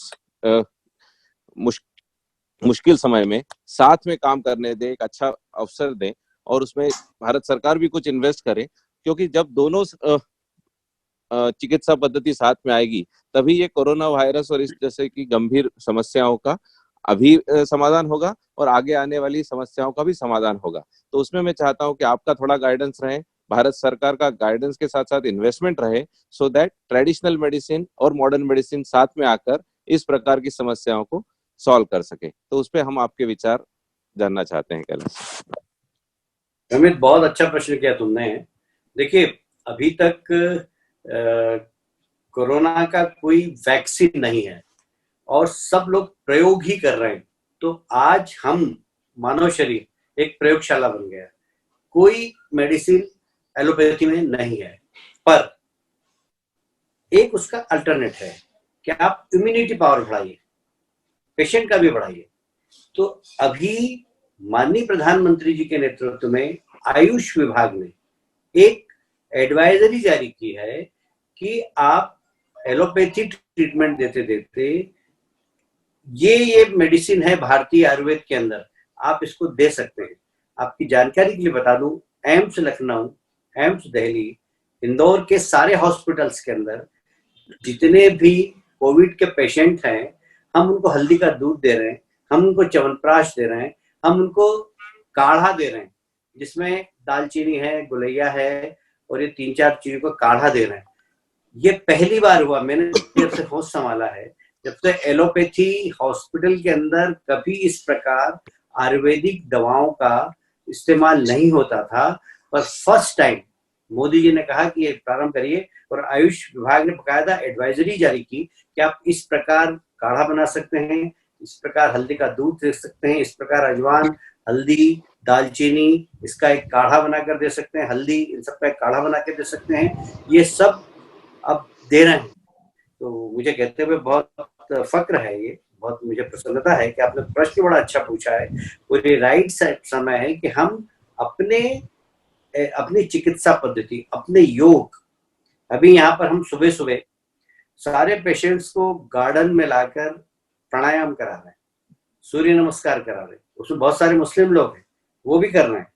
और पहले कुछ लोगों ने विरोध किया था, पर अब उनको लग रहा है कि हमें फायदा है। हम कल गए थे तो हमें मॉर्निंग में विटामिन डी मिला, क्योंकि इसमें विटामिन डी जिसका कम है उसको ज्यादा इन्फेक्शन हो रहा है इसका। तो आप अगर रोज सूर्य नमस्कार करेंगे, रोज सूर्य देवता के नीचे बैठेंगे, तो आपकी इम्यूनिटी पावर बढ़ेगी, इस वायरस से लड़ने की आपकी क्षमता बढ़ेगी। तो इसलिए अब हमारी जो प्रथा है पुरानी, उसको लोग मानने लगे हैं।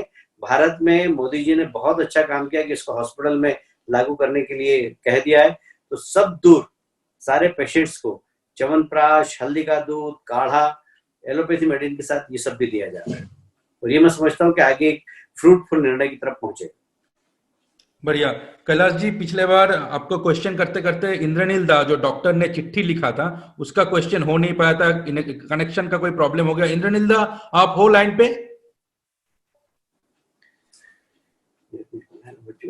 इंद्रनील दा, आप लाइन पे हो? हेलो इंद्रनील दा, आप लाइन पे हो? ओके, तो कैलाश जी, हम तो आपके साथ जितने घंटा चले जाए हम तो सब लोग बैठे रहेंगे। अभी भी इतने लोग जुड़े हुए यूके, यूएस, ऑस्ट्रेलिया से, हमें पता नहीं आपका समय का। तो एक दो क्वेश्चन और कर सकते हैं कैलाश जी? हाँ बिल्कुल, मैं 11 बजे तक आप लोगों के लिए बिल्कुल फ्री। 9 से 11 मैंने समय फिक्स करके रखा था। 11 के बाद मेरी मीटिंग है। अरे बढ़िया बढ़िया, धन्यवाद धन्यवाद। तो हमारे साथ संजीव जी है। संजीव जी, आपका क्या प्रश्न है और आप कहाँ से बोल रहे हो? नमस्ते, मेरा नाम संजीव है। मैं कनाडा से बोल रहा हूँ। मैं एडमिंटन में रहता हूँ। सुनाई दे रहा है? हाँ बिल्कुल, हाँ आवाज आ रही, बहुत अच्छी। Okay, yeah namaste Kailash ji and namaste everyone and thanks for adding me there.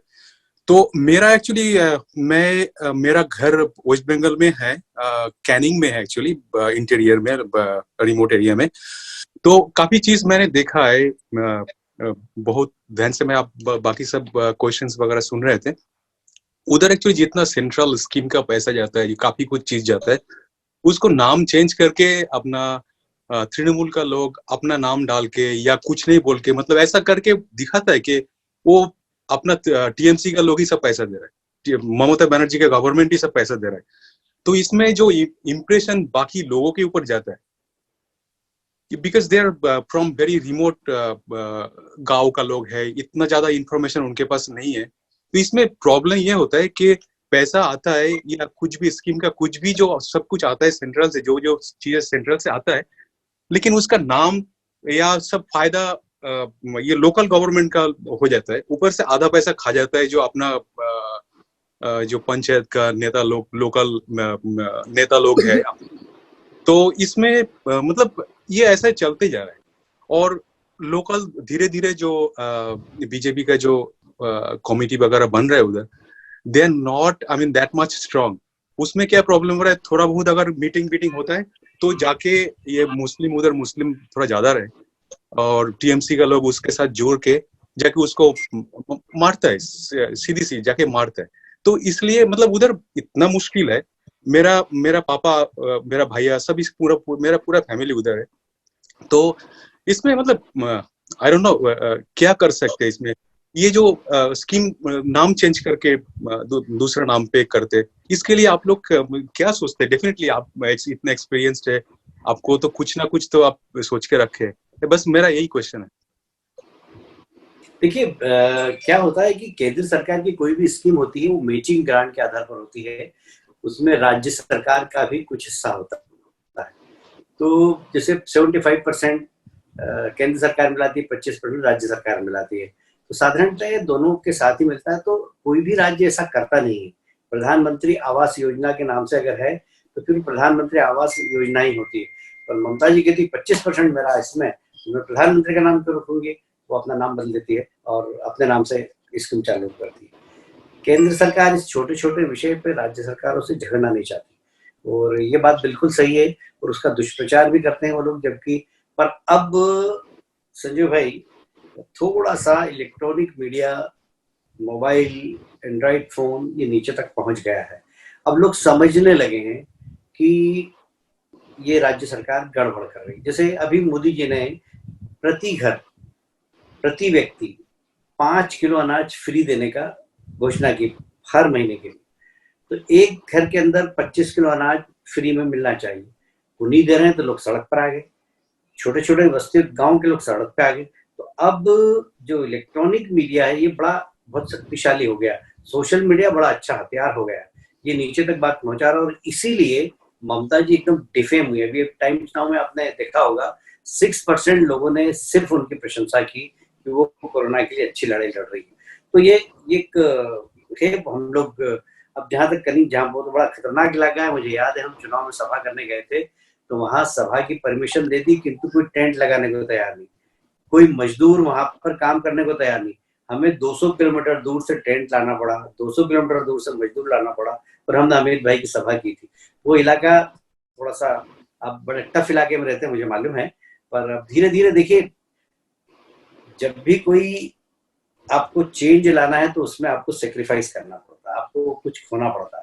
आप शायद मेरा दर्द नहीं समझ सकते कि जिस कार्यकर्ता से मैं सुबह टेलीफोन पे बात करता हूँ और उससे कहता हूँ कि तुम मीटिंग लो, और मीटिंग के अंदर ही कोई टीएमसी का गुंडा आता है और उसके कनपटे पे रख के गोली मार देता है, और शाम को मुझे पता लगता है कि उसकी मौत होगी, तो मेरे दिल पे क्या गुजरती। ऐसे 150 कार्यकर्ताओं को हमने खोया है बंगाल के अंदर।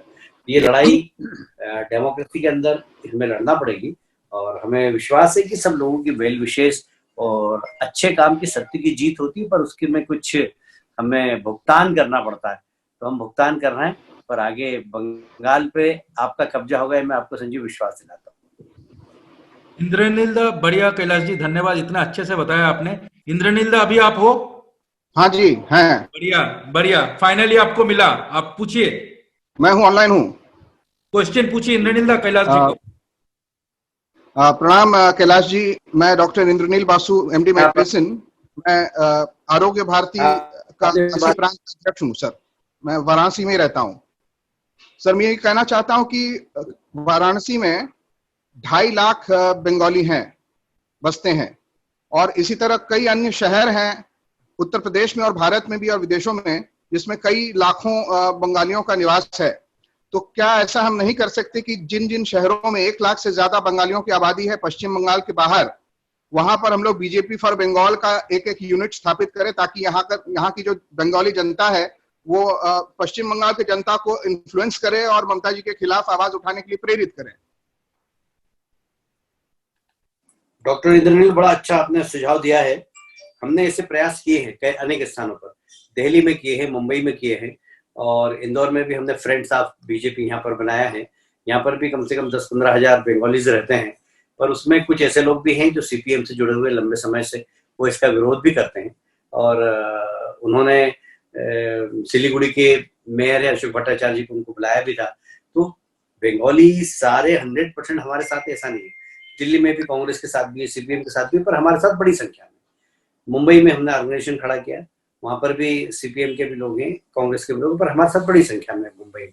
तो जो बाहर की दुनिया में जब बंगाली आता है तो वो समझता है कि देखिए हम लोग कितने पीछे हैं और दुनिया कितनी आगे बढ़ रही है।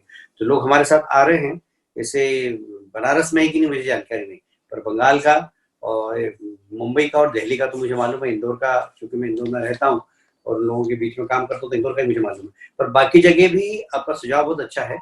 हम इसको एक बार मैं फिर से इसको देख लूंगा जरा, कि हम फ्रेंड्स ऑफ बीजेपी करके बंगाली उसको सारे देश में कर सकते हैं। अच्छा सुझाव है, बढ़िया, धन्यवाद। हमारे साथ हमारे सोशल मीडिया के बहुत हमारे मतलब one of the very very active activist, और जिसको हम फॉलो करते हैं और जिसके जो हमें सपोर्ट करते हैं, ऋषि बागरी जी है।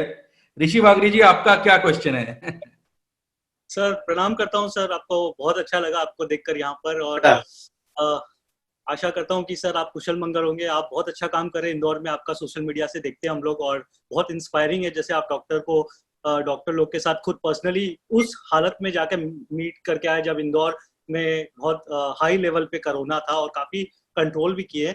सर मैं आपसे पूछना चाहता हूँ सर, हम लोग का क्या रोल होना चाहिए बंगाल में? और दूसरा सर, जो माइग्रेंट वर्कर है वो मैक्सिमम सर आपके गुजरात, आपके महाराष्ट्र वहां से आ रहे हैं सर, या राजस्थान से आ रहे हैं, उनको मध्य प्रदेश मोटा मोटी क्रॉस करके ही आना पड़ता है। तो कुछ ऐसा करे कि जैसे वो वर्कर का हम लोग ऐसी सेवा करें मध्य प्रदेश में, या कोई अपनी पार्टी कर सके, तो वो एज अ ब्रांड एम्बेसडर बन के आए बंगाल में और बोले कि बीजेपी वाले स्टेट से जब हम लोग गुजरे तो हम लोग को जैसे आपने चप्पल दी थी सबको, आपने खाना दिया, आपने वो दिया, तो वैसा कुछ दे, तो वो बड़ा एक गुडविल एम्बेसडर बन के आए। और वो जब आके बोलेंगे कि हम लोग बीजेपी के स्टेट से जब आए थे तो हम लोग को खाना मिला, रहने मिला, ये सब मिला, तो बहुत बड़ा इम्पैक्ट पड़ेगा सर। और सर और भी कोई अगर मार्गदर्शन हो सर बंगाल के लिए, सर आप प्लीज बताइए हम लोग को। प्रणाम सर। जी भागनी जी, आपने बहुत अच्छा सुझाव दिया है और ये बात सही है कि सारे देश में जब ईस्ट से वेस्ट और नॉर्थ से जब साउथ में आते हैं तो मध्य प्रदेश बीच में होता है। और अभी जितने भी बंगालीज बंगाल की तरफ जा रहे हैं माइग्रेंट लेबर, उसमें 80% मुस्लिम है। पर हमने उसके बाद भी सारे उन सब बंगालीज की सेवा की है, उनको साधन संपन्न उपलब्ध कराए। कल मैंने 5 बस रवाना की, 100% सब मुस्लिम थे। अभी कटनी में मेरे दोस्त थे संजय पाठक, वो उनको भोजन देंगे। फिर मैंने कहा कि आगे तुम्हारी बनारस में व्यवस्था कर दूंगा मैं, तो बनारस में मैंने अपने दोस्त को बोला कि भैया ये 5 बस आ रही है, इनके भोजन की व्यवस्था कर देना।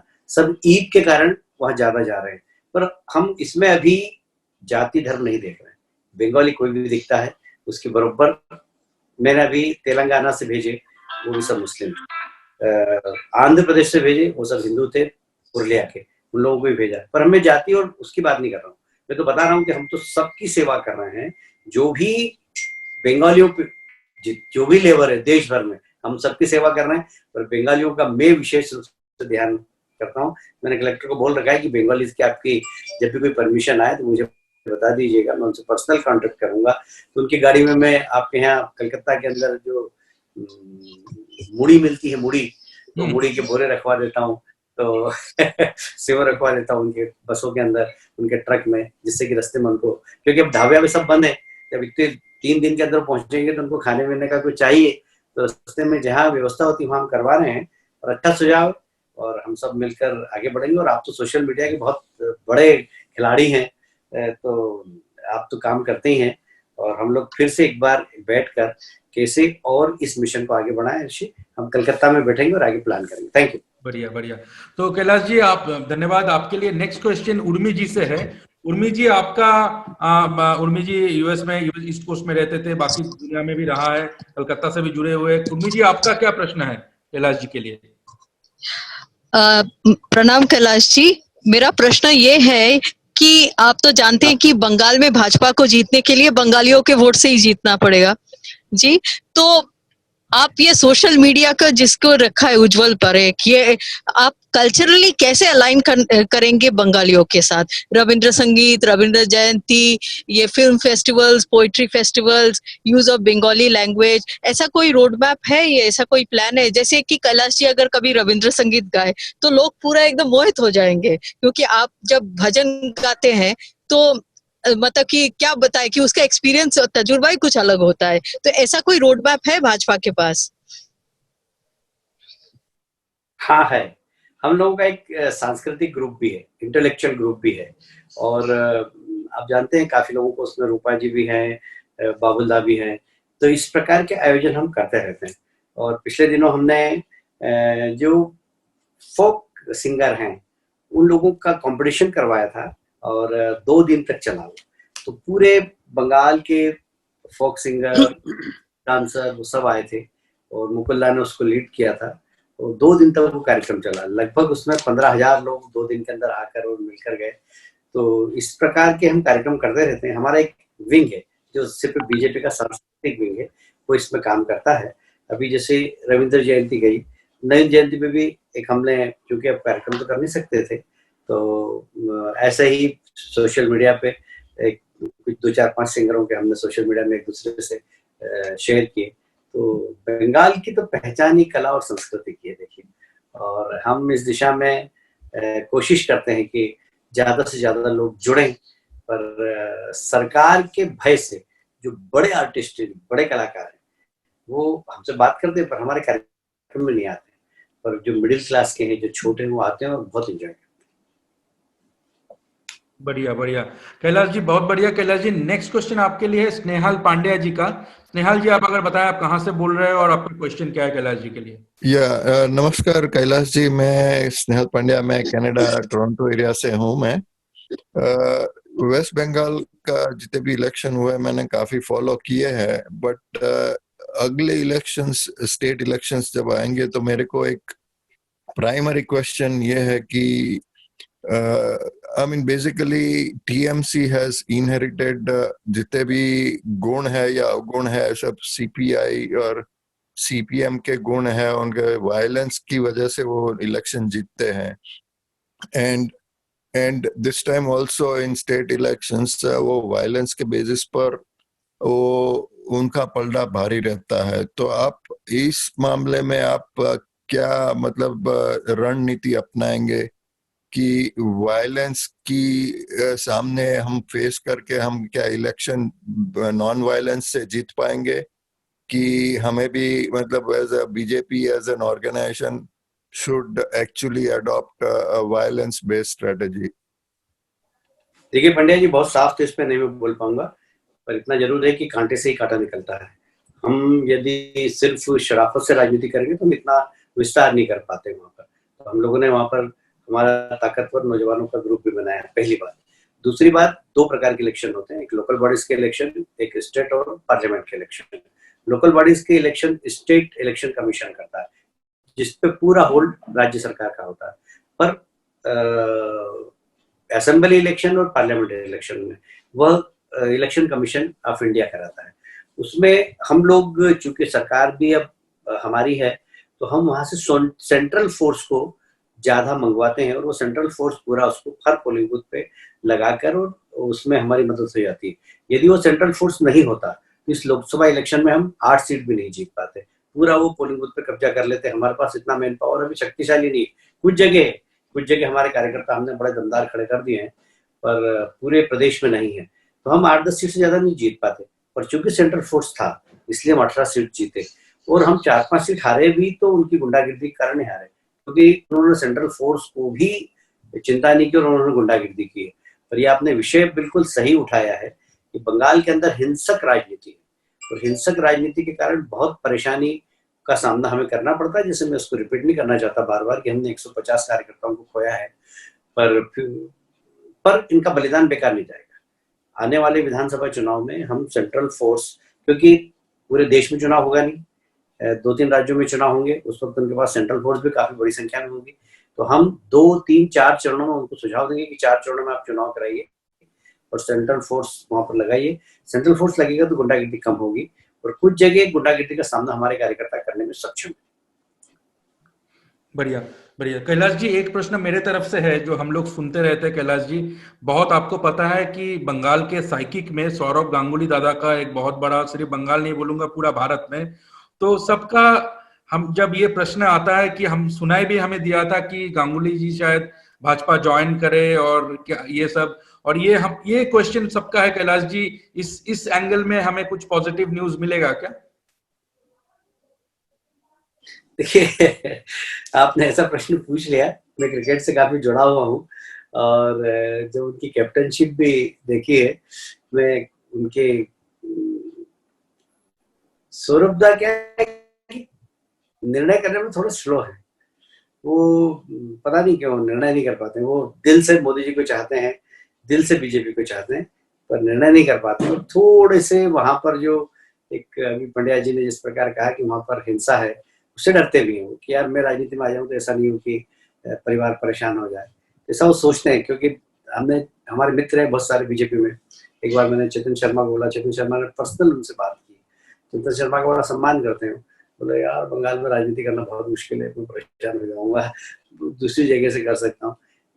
ये नहीं, बहुत सारे लोग हैं, जैसे सिंगर है अभिजीत भट्टाचार्य, मेरे को अच्छे मित्र है, मैंने कहा कि आओ चुनाव लड़ लो, और यार बंगाल को छोड़ के तुम बनारस से लड़ा दो मुझे, और किस लड़ा दो, वहां से नहीं लड़ूंगा, वहां राजनीति बहुत खराब है। तो जो अच्छे लोग हैं, जो जिनसे हम अपेक्षा करते हैं कि वो राजनीति में आए, तो ये हिंसक गतिविधियों के कारण थोड़े से डरते हैं, और इसलिए बहुत सारे लोग आना भी चाहते हैं, सपोर्ट भी करते, पर दूर से, पास में नहीं आते। अब जैसे सौरभ गांगुली ने आज तक मुझसे बंगाल में कभी भी नहीं मिले, मिलके मैं मिलना चाहता हूँ, कभी नहीं मिले, वो इतने डरते हैं, तो थोड़ा भय और डर तो है ना। डॉक्टर साहब, आपका क्या प्रश्न है? डॉक्टर साहब, आप इतने समय आप सुन रहे हैं डॉक्टर साहब, और आप क्या प्रश्न करना चाहेंगे कैलाश जी को? डॉक्टर साहब, नहीं, इन्होंने तो आज बहुत सी इंफॉर्मेशन दी, बहुत सूचनाएं दी, और बहुत अच्छा लग रहा है कि बंगाल के बारे में सोचकर, जैसे बंगाल में है, मैं कहता हूं कि थोड़े से और भी प्रदेश हैं ऐसे, जैसे कभी तमिलनाडु के बारे में सुनते हैं, केरला के बारे में सुनते हैं, और साउथ में वहां पर भी यदि यहाँ ठीक नहीं हुआ तो वहां भी ज्यादा ये प्रॉब्लम आने के चांसेस हैं। तो हम चाहते हैं कि आपके इसके बारे में कुछ बताएं कि नेशनल लेवल पे इसका क्या प्रभाव पड़ेगा और उसको कैसे संभाला जाएगा। और दूसरा मेरा क्वेश्चन, आपने पहले तमिलनाडु की लेफ्टिस्ट मीडिया जो है, कम्युनिस्ट मीडिया, फेक मीडिया यहाँ पर बहुत है, हम उनको काफी अच्छी तरह से यहाँ संभालने की कोशिश कर रहे हैं, काफी फोर्सेज हैं यहाँ पर, एंटी हिंदू फोर्सेज, तो हम तो उनको काफी आजकल, जैसे आपने कहा, सोशल मीडिया के थ्रू और वैसे काफी उनके पीछे लगे हुए हैं, तो जूझ रहे हैं उनके साथ। तो जो इंडिया में भी मीडिया काफी ऐसा है, तो हम चाहते हैं यहाँ पर बैठकर हम उनको भी थोड़ा सा काउंटर कर सके, तो वो उसमें आपकी पूरी मदद करेंगे, आपसे अलग में बात करेंगे कि कैसे हम उसकी सहायता कर सकते हैं।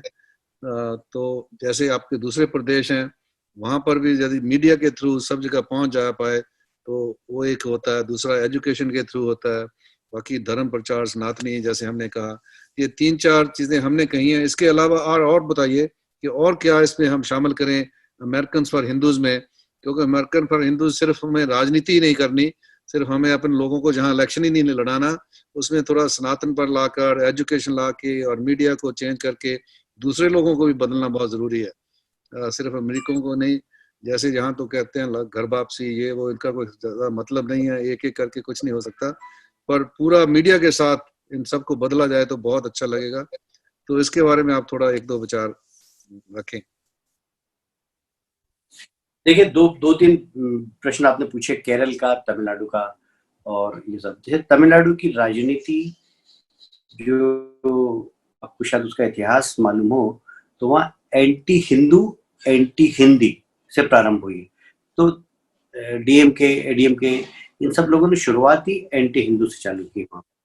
तो एक वो फीलिंग वहां पर ये है कि हम हिंदू नहीं हैं, ऐसा वो मानते हैं, द्रविड़ है, हम हिंदुओं से भी ऊपर है, ऐसा उनकी मान्यता है। तो वहां पर थोड़ा सा हमारा पेनिट्रेशन कम है, पर धीरे धीरे अब जैसे जैसे एजुकेशन नीचे तक पहुंच रहा है, तमिलनाडु में हमारा काम बढ़ रहा है।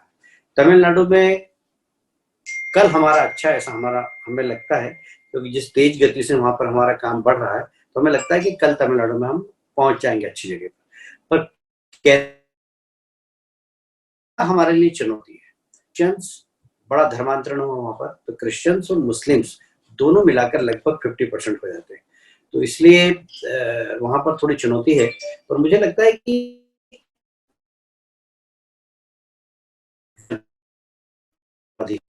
खुल के सामने नहीं आता, क्योंकि चर्च उनका बायकॉट कर देती है। अगर चर्च एक बहुत बड़ा, वहां की पॉलिटिक्स में चर्च का बड़ा भारी योगदान है। तो मैं एक बार केरला गया था, तो वहाँ फादर से मिला था, तो उन्होंने एकदम प्रश्न कर लिया कि आप संडे की छुट्टी खत्म करिए, बोले नहीं, बोले आप ये 25 तारीख की अटल जी का जो जन्मदिन है, उसमें आपने प्रशासन दिवस मनाया, इसको खत्म करिए। तो मैंने उनसे कहा कि भाई, एक दिन हमने लिया साल का, आपको तो 52 दिन दे दी, हम भी संडे की छुट्टी खत्म कर देते हैं और मंडे चालू कर देते हैं। तो नहीं, ऐसा नहीं, उनके पास तो एक दिन, अगर अटल जी का जन्मदिन हम 25 तारीख को मनाते हैं, तो इसमें आपको क्या तकलीफ है?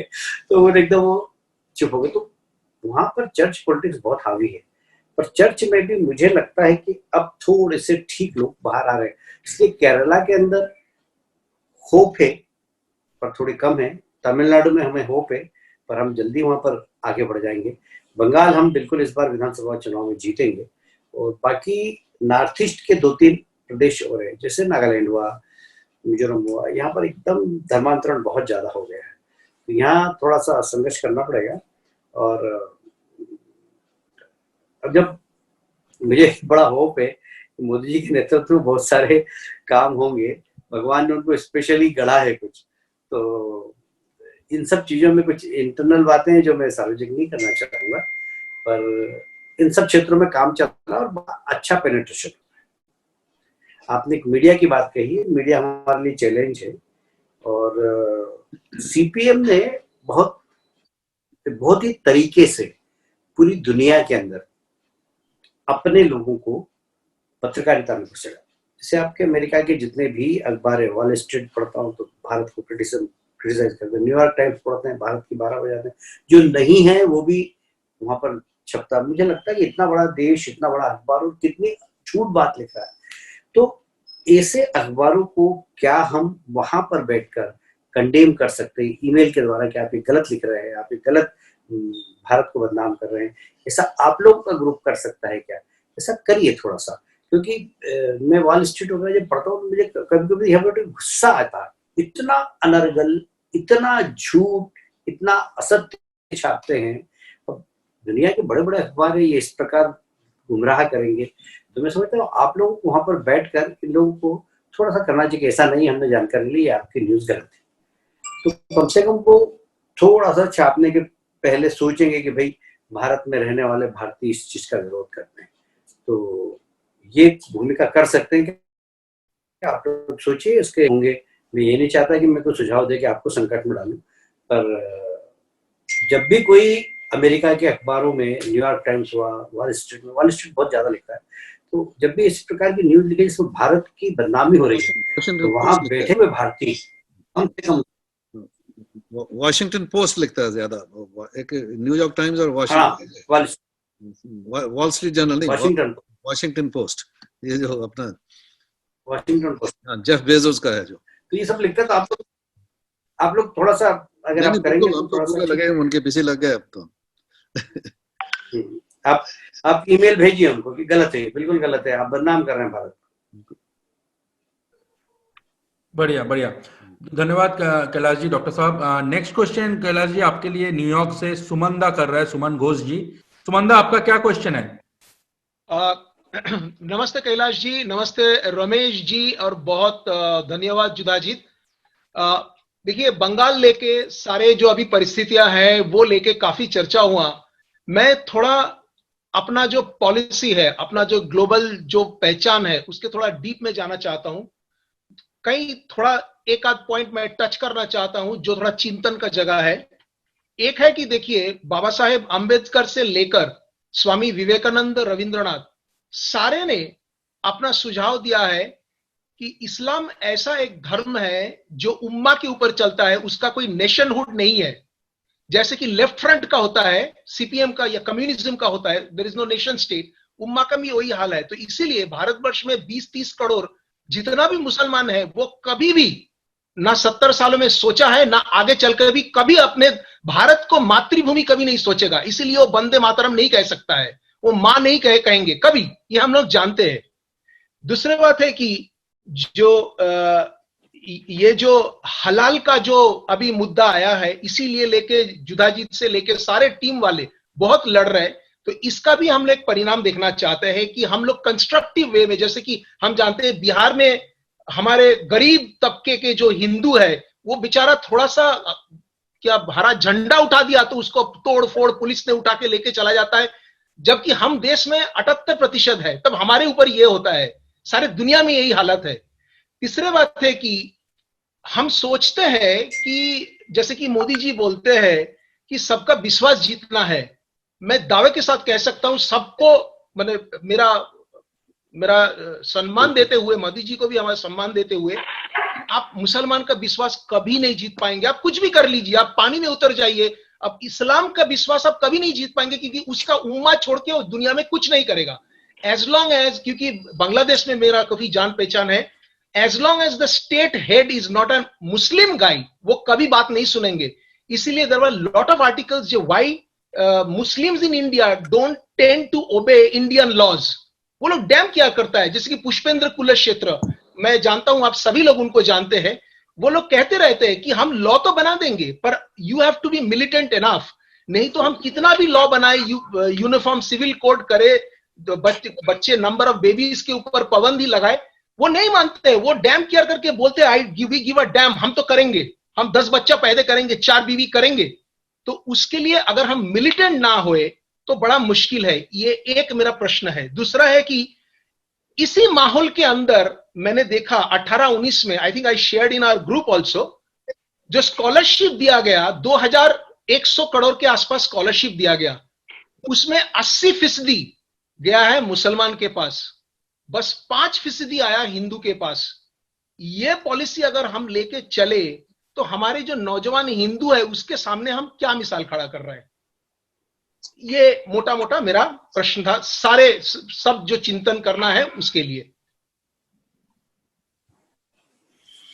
सुमंदा, कभी कभी जो सच रहता है ना वो बहुत कड़वा होता है, और आपने सच बोला है। पर हमारे देश में डेमोक्रेसी है, डेमोक्रेसी में सच नहीं बोला जाता है। डेमोक्रेसी में हाथी के दांत खाने के अलग होते हैं, दिखने के अलग होते हैं। जब मोदी जी बोलते हैं सबका साथ सबका विश्वास, तो बोलने की बात है, पर हमें भी मालूम है कि कौन हम पे विश्वास करेगा कौन नहीं करेगा। पर हमें अपना रास्ता नहीं बदलना है, क्योंकि हमारी रास्ता यही है। जब हम वसुधैव कुटुंबकम की बात करते हैं तो हम उस दिशा में हमें चलना पड़ेगा। कोई हमारे साथ चलेगा तो साथ मिलेंगे, नहीं चलेगा तो उसको ठोकर मार के आगे बढ़ेंगे, क्योंकि हमारा रास्ता बहुत लंबा है। हमें दुनिया में एक बार फिर से विश्व गुरु बनाना है, और हमारे पास वो ताकत है, वो कला है, वो संस्कार है, वो संस्कृति है, और वो विद्वता है। पर 1000 साल की गुलामी में हम उसमें उसकी श्रेष्ठता हम दुनिया को बता नहीं पाए। पर ये राइट, सारी दुनिया भारत की श्रेष्ठता दिख रही है, समझ में आ रही है लोगों को। आज लोग कह रहे हैं, पूरी दुनिया मान रही है कि मोदी जी ने कमाल किया, भारत ने कमाल किया। 130 करोड़ पॉपुलेशन है, पर देखा जाए तो बहुत ज्यादा नुकसान नहीं हुआ उनका। उसके कई कारण हैं, हमारा खान पान भी है उसमें। हम जो खाते हैं पीते हैं वो हमारी इम्यूनिटी पावर बढ़ाता है। हमारे यहाँ प्रकृति की बड़ी देन है।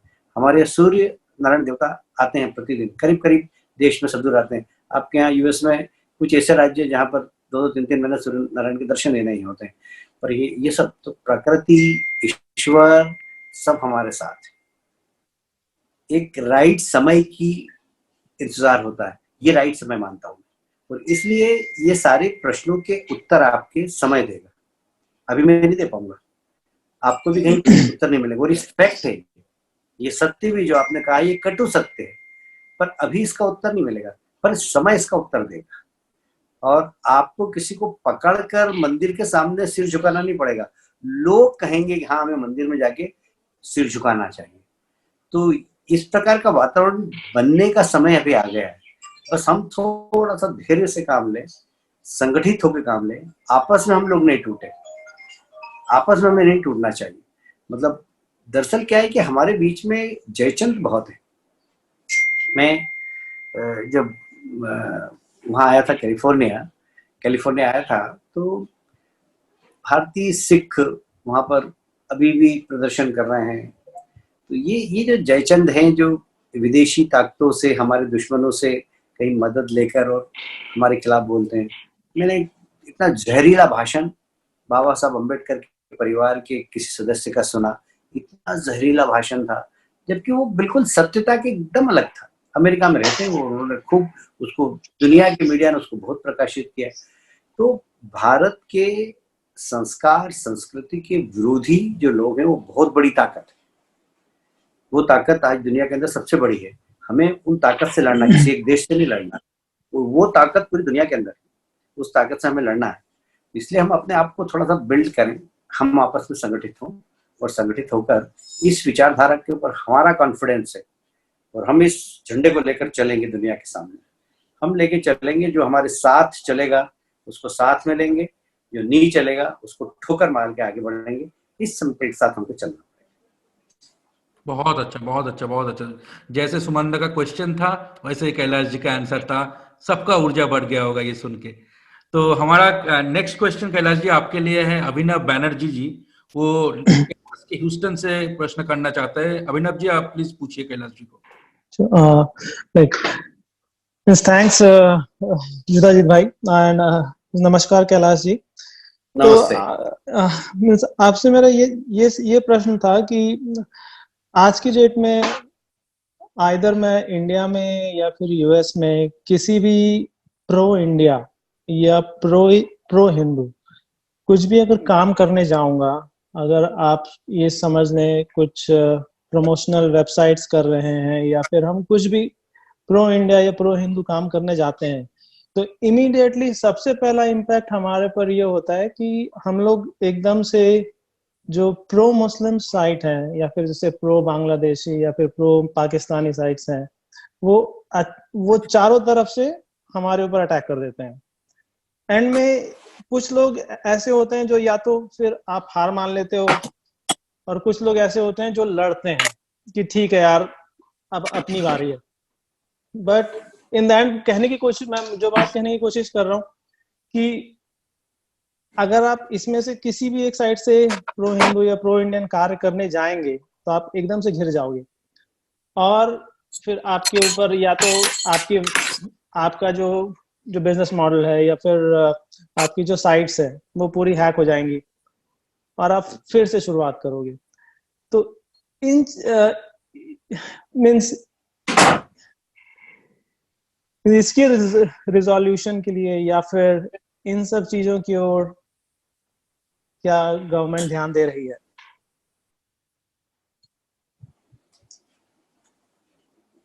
देखिए, ये पूरा की पूरा मैं इस प्रश्न का फिर से वही उत्तर दूंगा कि हम यदि हमारे पास एक ताकतवर ग्रुप है तो हमारे पास कोई हमला करेगा तो हम उसका जवाब देंगे। और ये हमारे साथ भी होता है, हम भी तो पोस्ट डालते हैं, लोग गाली देते हैं, दबाने की कोशिश करते हैं, ऊपर जाकर फेसबुक पे जाकर कंप्लेंट करते हैं, ट्विटर में जाके कंप्लेंट करते हैं, कई बार अकाउंट रोक देते हैं वो लोग, फिर हम लोग झगड़ते हैं। ये सब होता है, it is part of politics. आप इस रास्ते पे चलेंगे तो ये होगा ही, और ये होना भी चाहिए, मेरा ऐसा मानना है, क्योंकि उससे हमारे लोग भी जुड़ेंगे। देखिए, लड़ना हम आगे लेके नहीं लड़ेंगे, पर हमसे कोई लड़ेगा तो हम उसका जवाब बरोबर देंगे। हम गांधी जी का बहुत सम्मान करते हैं और गांधी जी की विचारधारा का बहुत प्रणाम भी करते हैं, पर कई चीजों से गांधी जी से हम असहमत है कि भाई कोई एक लपड़ मारे दूसरा गाल आगे कर दो। मेरे जैसा आदमी उससे सहमत नहीं, तो हमें जवाब देना पड़ेगा। किस भाषा में जवाब देना है, कैसे जवाब देना, उसके लिए अपना माइंडसेट बनाना पड़ेगा, क्योंकि ये रास्ता आसान नहीं। जब शाखा में हम जाते हैं तो एक प्रार्थना होती है, नमस्ते सदा वत्सले मातृभूमि। तो उसमें एक लाइन है कि ये मार्ग कंटिका किरण मार्ग है। ये जो मार्ग जिस रास्ते पर हमें चलना है, इसमें रास्ते में कांटे ही कांटे, उन कांटों के ऊपर हमें चलना है। ये हमने बचपन से सीखा है। तो ये कंटिका किरण मार्ग पर हमें चलना है, इस पथ पर चलना है। इसका मतलब है कि लोग हमें, क्योंकि दुनिया के अंदर हम बहुत कम संख्या में, आप पूरे वर्ल्ड का नक्शा देखेंगे तो हिंदू आइडियोलॉजी के लोग बहुत कम संख्या में, उस पर हमला करने वाले दूसरे लोग बहुत सारे, पर हम सशक्त हैं। सत्य परेशान हो सकता, पराजित नहीं हो सकता। हम विश्व बंधुत्व की बात करते हैं तो ये हमने नहीं लिखा है, ये हमारी वेद की ऋचाओं में लिखा हुआ है। वसुदेव कुटुंबकम की हम बात करते हैं तो ये हमारे संस्कार है। आप भारत का इतिहास उठा के देखें, हमारे यहाँ हूण आए, हमारे यहाँ शक आए, हम में समा गए। हमारी डाइजेशन पावर बहुत, हिंदू धर्म की डाइजेशन पावर बहुत जबरदस्त है। हम किसी धर्म का विरोध नहीं करते, हम सब धर्म का सम्मान करते। सर्वधर्म संभाव है हमारा, हम सब धर्म का संभाव। ये हमारी फिलोसॉफी भारतीय की, हिंदू की, कि हम सर्वधर्म हमारे लिए कोई काफिर नहीं, जो हिंदू धर्म को नहीं माने वो भी काफिर नहीं। हम सोचते हैं कि वो कल कभी आएगा। एक बार संघ के हमारे जो द्वितीय सरसंघचालक थे गुरुजी, उनके पास गए कि सब भारत में तो अपनी संख्या बहुत कम है, अपन तो स्वयंसेवक की बहुत कम संख्या में। तो बोले नहीं बहुत बड़ी संख्या में, सबसे ज्यादा तो हम ही। बोले कैसे? बोले हमारी संख्या तो उस समय पॉपुलेशन 80 करोड़ थी। बोले अपन तो अभी 1 करोड़ भी नहीं हमारे स्वयंसेवक। तो बोले हाँ 1 करोड़ अभी स्वयंसेवक है और बाकी 79 भावी स्वयंसेवक है, मतलब कल के स्वयंसेवक है। इस दिशा में हमको काम करना है। तो सारा विश्व हमारे झंडे के नीचे जब भी आएगा जब हम इन छोटी मोटी आपदाओं से संघर्ष करते हुए आगे बढ़ेंगे और अपनी ताकत बढ़ाएंगे, अपनी ग्रुप बढ़ाएंगे, अपना संगठन शक्ति बढ़ाएंगे। तो संगठन गढ़े चलो सुपंथ पर बढ़े चलो, ये हमारा गीत है।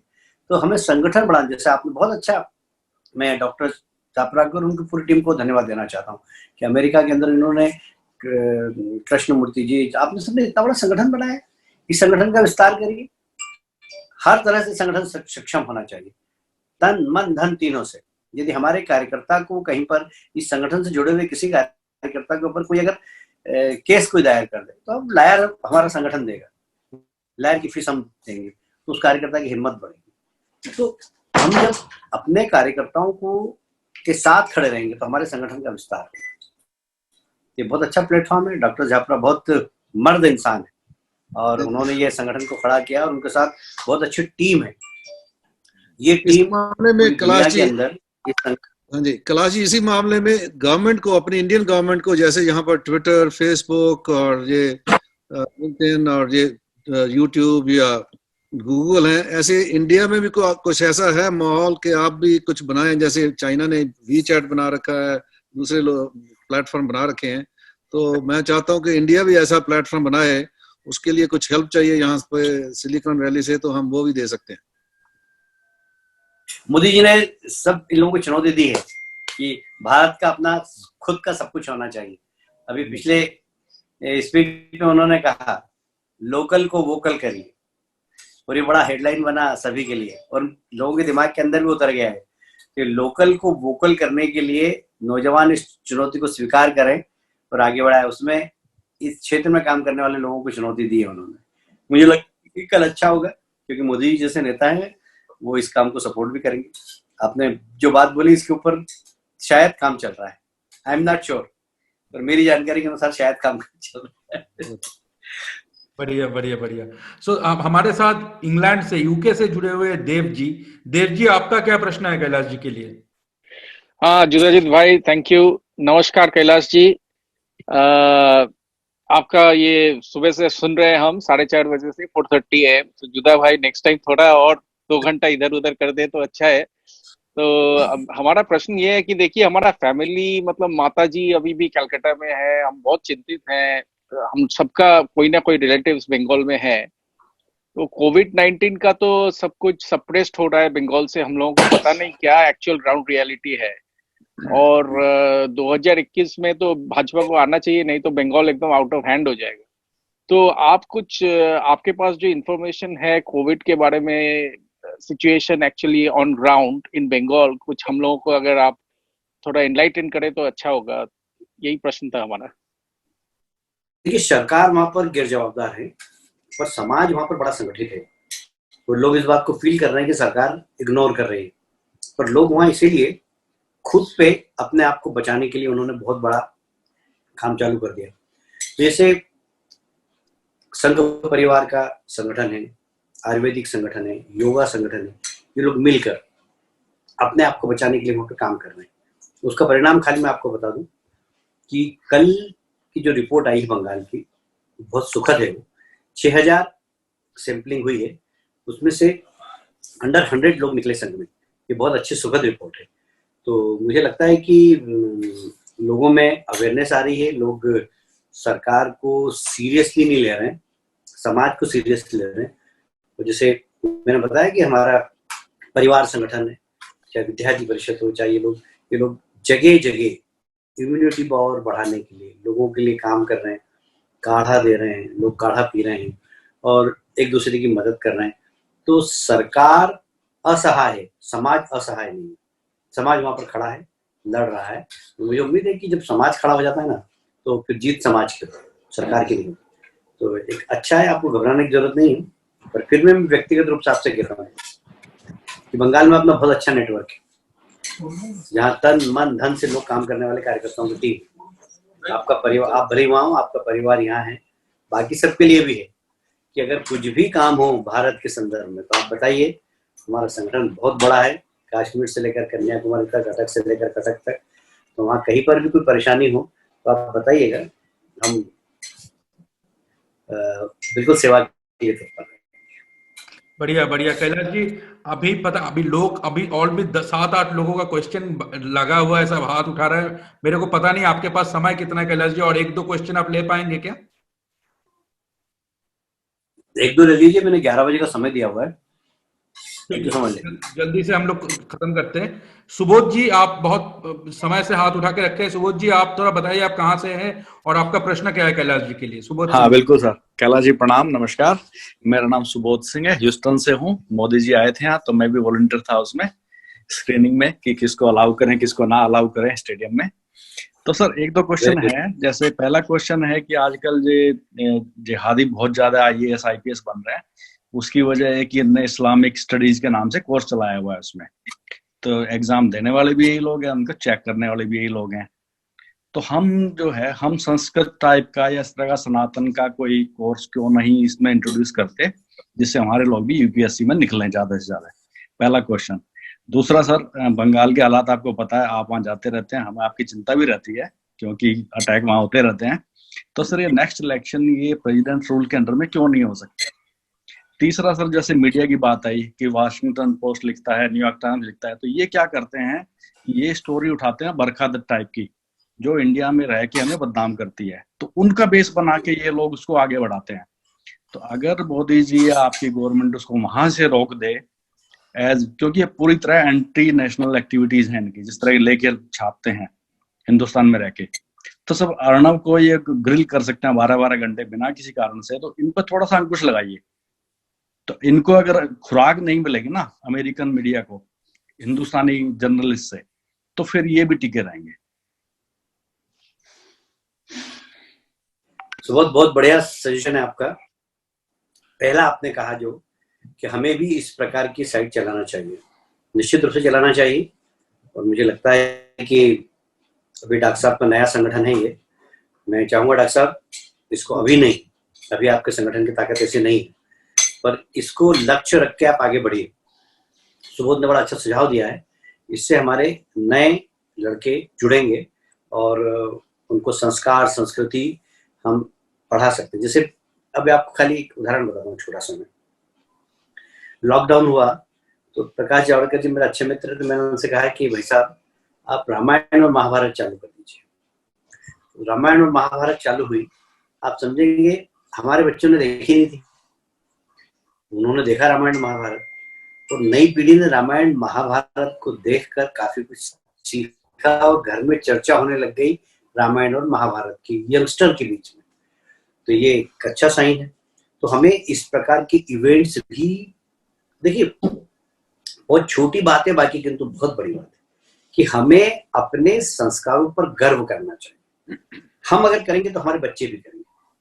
अरे भाई, कई 2 प्रकार की, मैं अमेरिका आता हूँ, कई बार आया, 10-12 बार आया, तो मैं कई घरों में गया, आज भी वहां पर जो 40-40 साल से रह रहे हैं, जो भारतीय परंपरा है, मेरे मित्र हैं पिट्सबर्ग में रमेश जैन जी, उनके घर जाओ तो ऐसा लगता नहीं कि हम अमेरिका में, इतना संस्कारित घर है कि बस सब पूजा पाठ, मंदिर, पैर छूना, वो हमारी जो परंपरा है वो सारी उनके घर के अंदर है। कई ऐसे घरों में भी गया, मैं नाम नहीं लूंगा, जहाँ पर hi dad how are you, ये बस वही चलता रहा, वो बिल्कुल हिंदी बोलते ही नहीं, उनके घर में कोई मंदिर ही नहीं है। तो हमें अपने से चालू करना पड़ेगा कि हमें अपने संस्कार पर गर्व है, हमारी संस्कृति पर गर्व है, हमारे धर्म शास्त्रों पर गर्व है, हमारे धर्म गुरु पर गर्व है, हमें हमारे देश की हर चीज पर गर्व है। अपन जब इसकी शुरुआत करेंगे तो हमारे बच्चों में भी संस्कार आएंगे। तो अमेरिका में बैठे हुए सब आप लोगों से ये निवेदन करना चाहूंगा कि अपने से चालू करिए, अपने बच्चों में संस्कार डालिए और एक अच्छा नई पीढ़ी अच्छी तैयार करिए। क्योंकि आने वाला कल हमारा है। मैं आपको बहुत दावे से कह रहा हूँ, जब हम ये कहते हैं कि विश्व गुरु भारत बनेगा तो ये क्षमता हमारे पास है, और आप लोग वहां पर हैं तो आप वहाँ पिलर बनेंगे हमारे, आप वहाँ के खंबे बनेंगे, और इसलिए अपने आप को आप मजबूती से वहां पर गड़ा के चलिए। सुबोध जी, आपके प्रश्न बहुत अच्छे हैं। मेरा ख्याल है कि मैं उसको और ज्यादा ओपन नहीं कर पाऊंगा, करना भी नहीं चाहिए, मुझे मर्यादा में ही लेके जवाब देना चाहिए।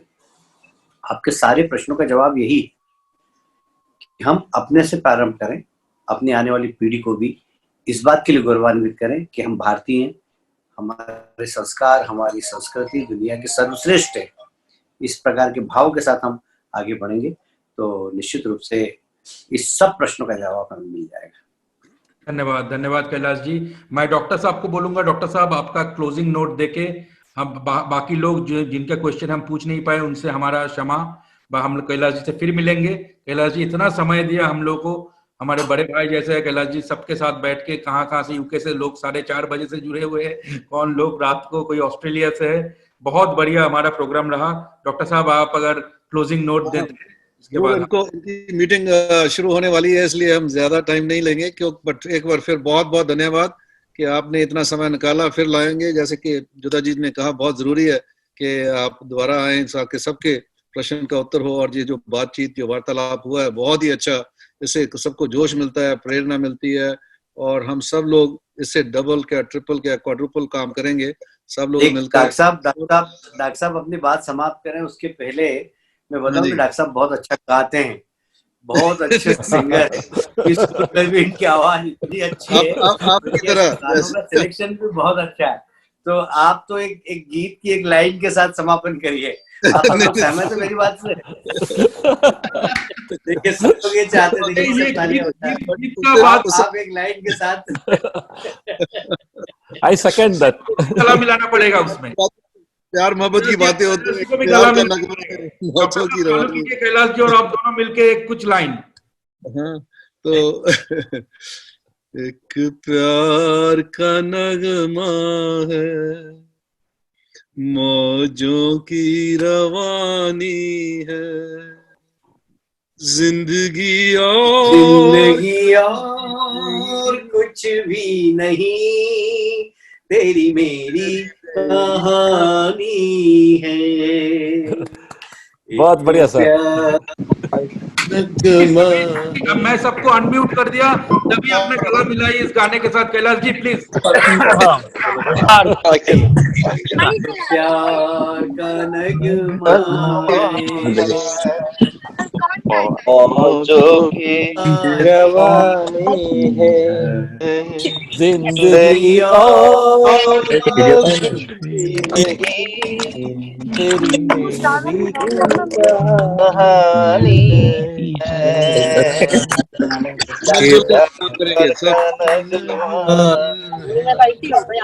फैमिली एक बार फिर प्लीज इस बार हिंदू के मेंबर जरूर बने, हिंदू को जुड़ी हाँ जुदा जी सबको बनना बहुत जरूरी है। मिलेंगे हम लोग,